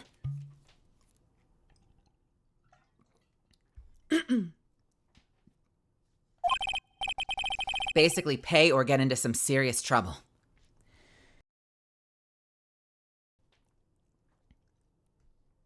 Gotta clear my throat real quick.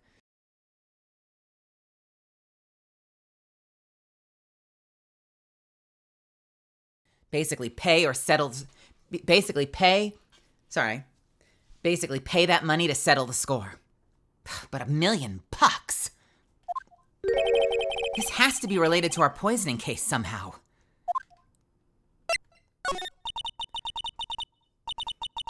I wanted to believe him. I wanted to trust what Don Tigre said. He said it had nothing to do with my grandfather being Bruto Cadaverini. I wanted to believe he'd helped me because he cared about me, not about my grandfather. But I knew that wasn't really true.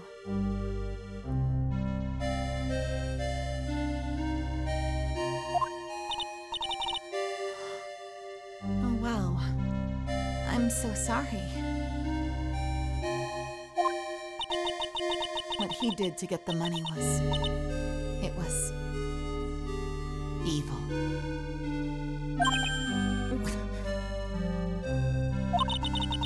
He said it was all for me, so I helped him. You helped him? In what way? Here, take these. What are these? Medical papers. I'm Bruto Cadaverini's granddaughter. He had to pay compensation. He was made an offer. He simply couldn't refuse.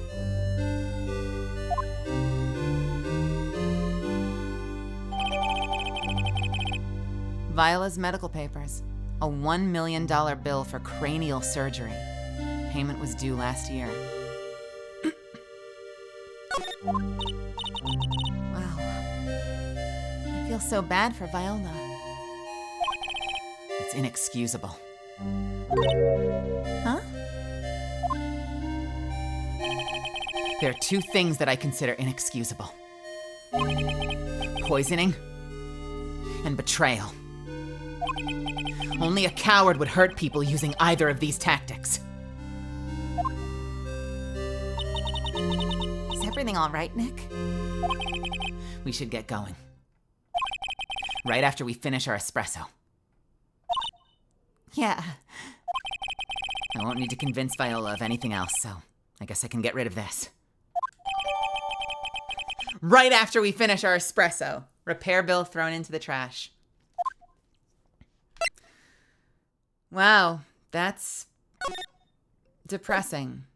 Hey, why is it that, like, every other case has a heart-wrenching, awful story from a character you previously found irredeemable? Why does this game pull that card so often? Why is it that they always fucking pull that same fucking heartstring? God damn it. Don't make me feel bad for her. She was threatening to cut someone up with a knife and eat them. But look, she's sad now. Oh no, she cry. Now we feel bad for her. Game. It's not her fault, I know. She's scrambled. She's living the dark urge in real life.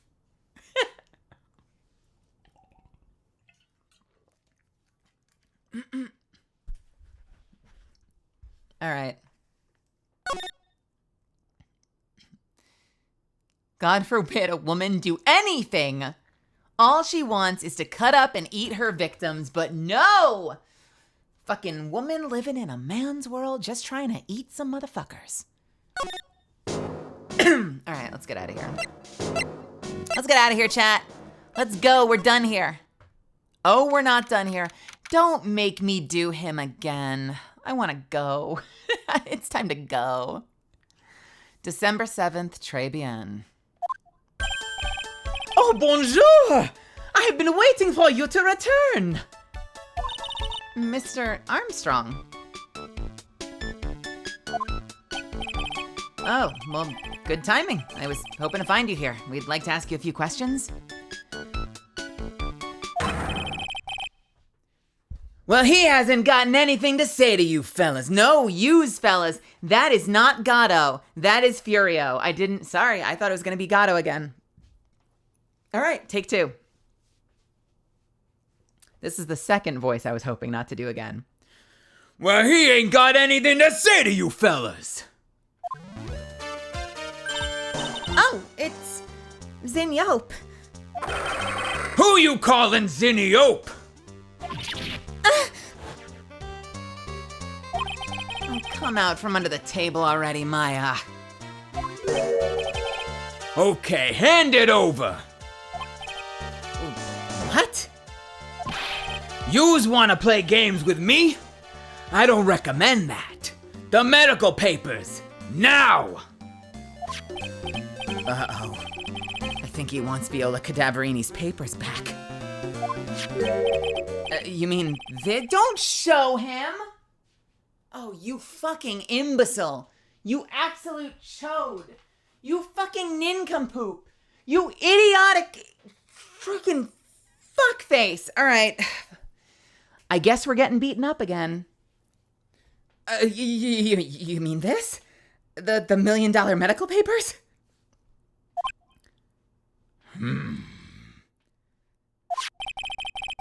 Ms. Cadaverini trusted you. Oh, that's a tone shift. All right, let me try this again. You mean this? The $1 million medical papers? Ms. Cadaverini trusted you. That's why she said that she helped. Let's make him feel. That's why she said that she helped you. Forget about it. That girl's dumber than an eggplant. Yous wanna know what she said? Yous wanna know what's sad? I'll tell yous what's sad. And it ain't only her face. She thinks she's got power, 'cause she's Bruto's little girl. Ha! Now that's sad. I can't let you have these papers. Tomorrow in court, I'm going to expose what you did to get $1 million you used to pay this off.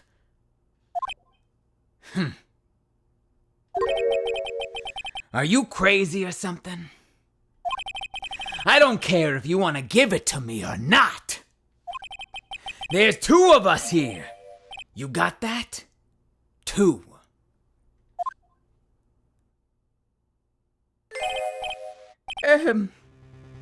Oh, oui. Mr. Armstrong. Forgive me, désolé. I cannot argue with them.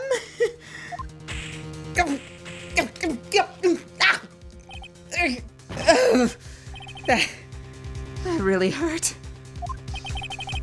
Is that all you's got?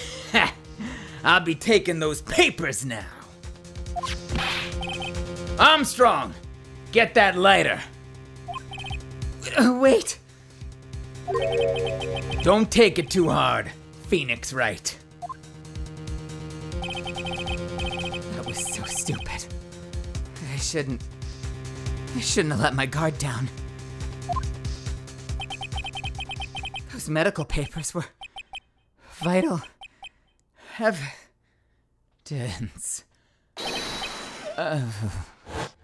Hold it, pal!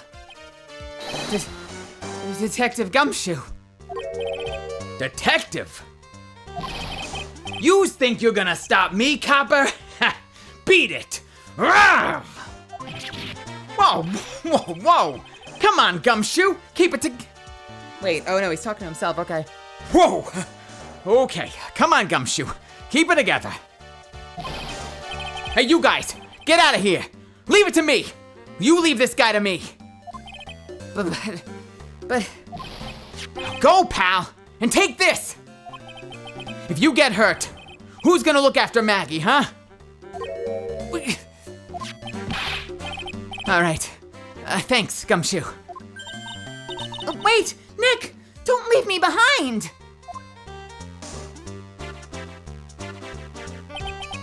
I'll get even with that guy tomorrow. In court. Tenderlender is going down. Oh man, I was not ready for the Gumshoe. Sorry, that was the worst Gumshoe I've ever done. All right, don't worry. I'll take care of him. You two run. Get out of here now! There, that's a little better. Oh man, Gumshoe to save the day while we fucking book it. Gumshoe's gonna get his ass handed to him, isn't he?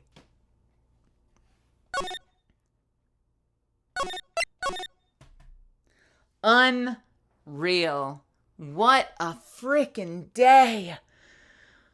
Oh man, what an investigation. Gumshoe's dead. Yeah, Gumshoe's gone. He's not going to be in the rest of the case. He's literally out of here. I wonder if we're going to find him at the hospital later with his own medical bill and if he's going to ask us to pay it. Oh man, Misfits!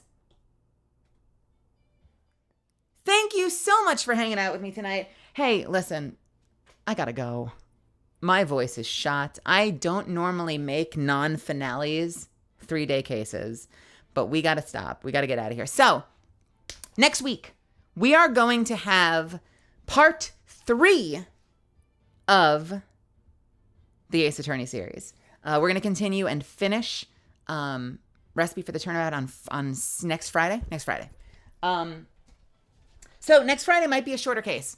We might finish that. I feel like we're not going to want to start the next one because then it's going to be insanely long.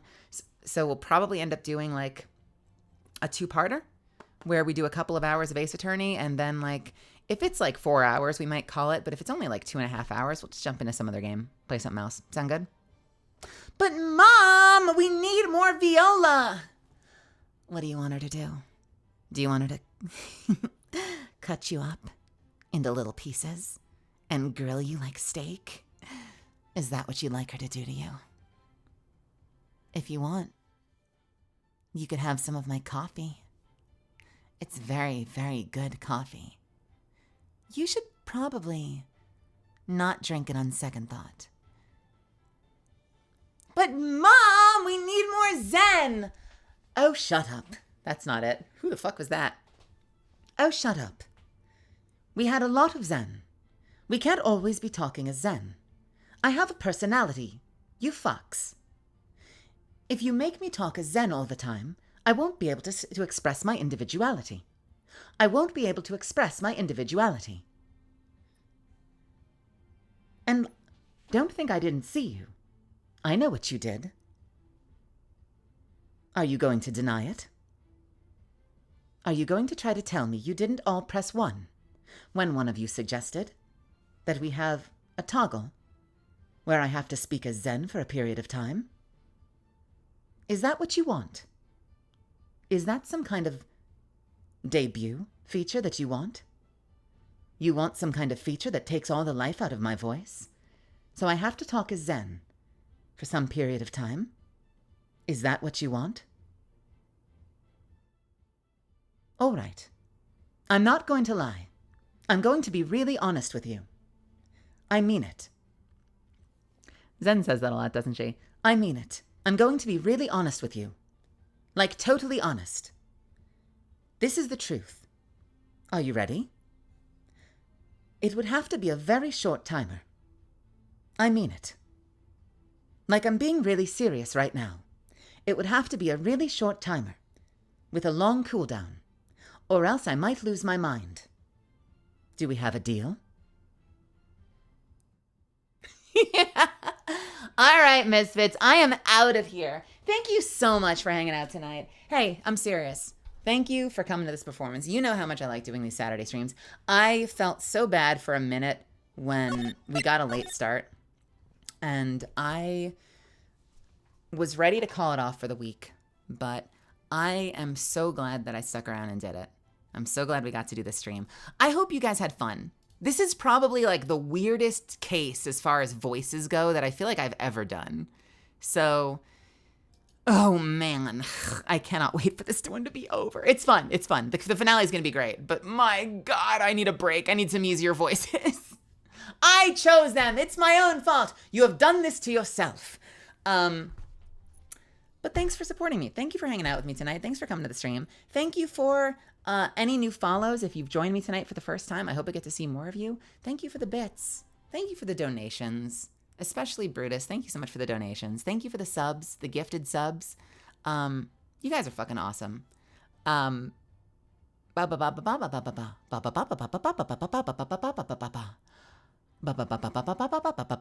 was I gonna say?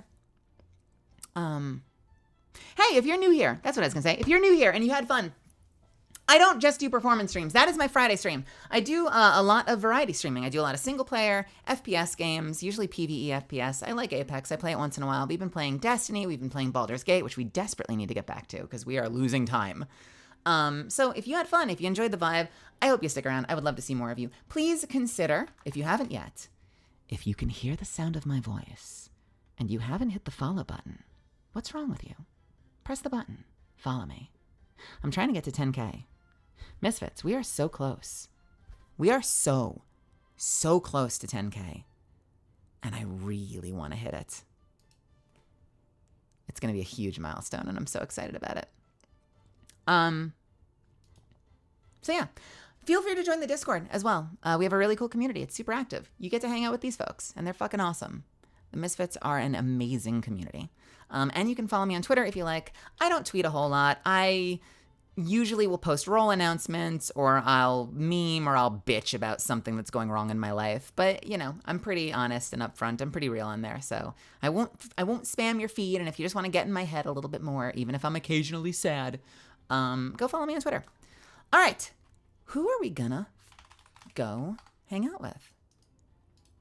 Let's go say hi to... Who do we want to say hi to? Dragon! Dragon is live, and he's like never live.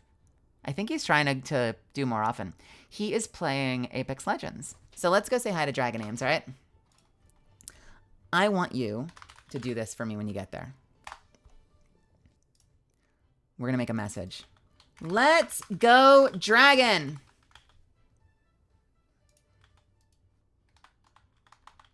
Get those wins, Dragon!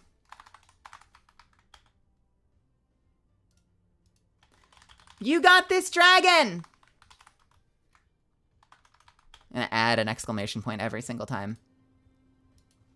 We love Dragon! That's our raid message. Copy it, paste it when you get in there. As many times as it lets you. All right? All right. Thank you so much again. Have a wonderful night. We will be back tomorrow afternoon. Tomorrow afternoon. Get ready for an early start. We're probably going to be starting at 2 or 3 p.m. Let me double check. Yeah, 3 p.m. 3 p.m. Pacific time tomorrow afternoon.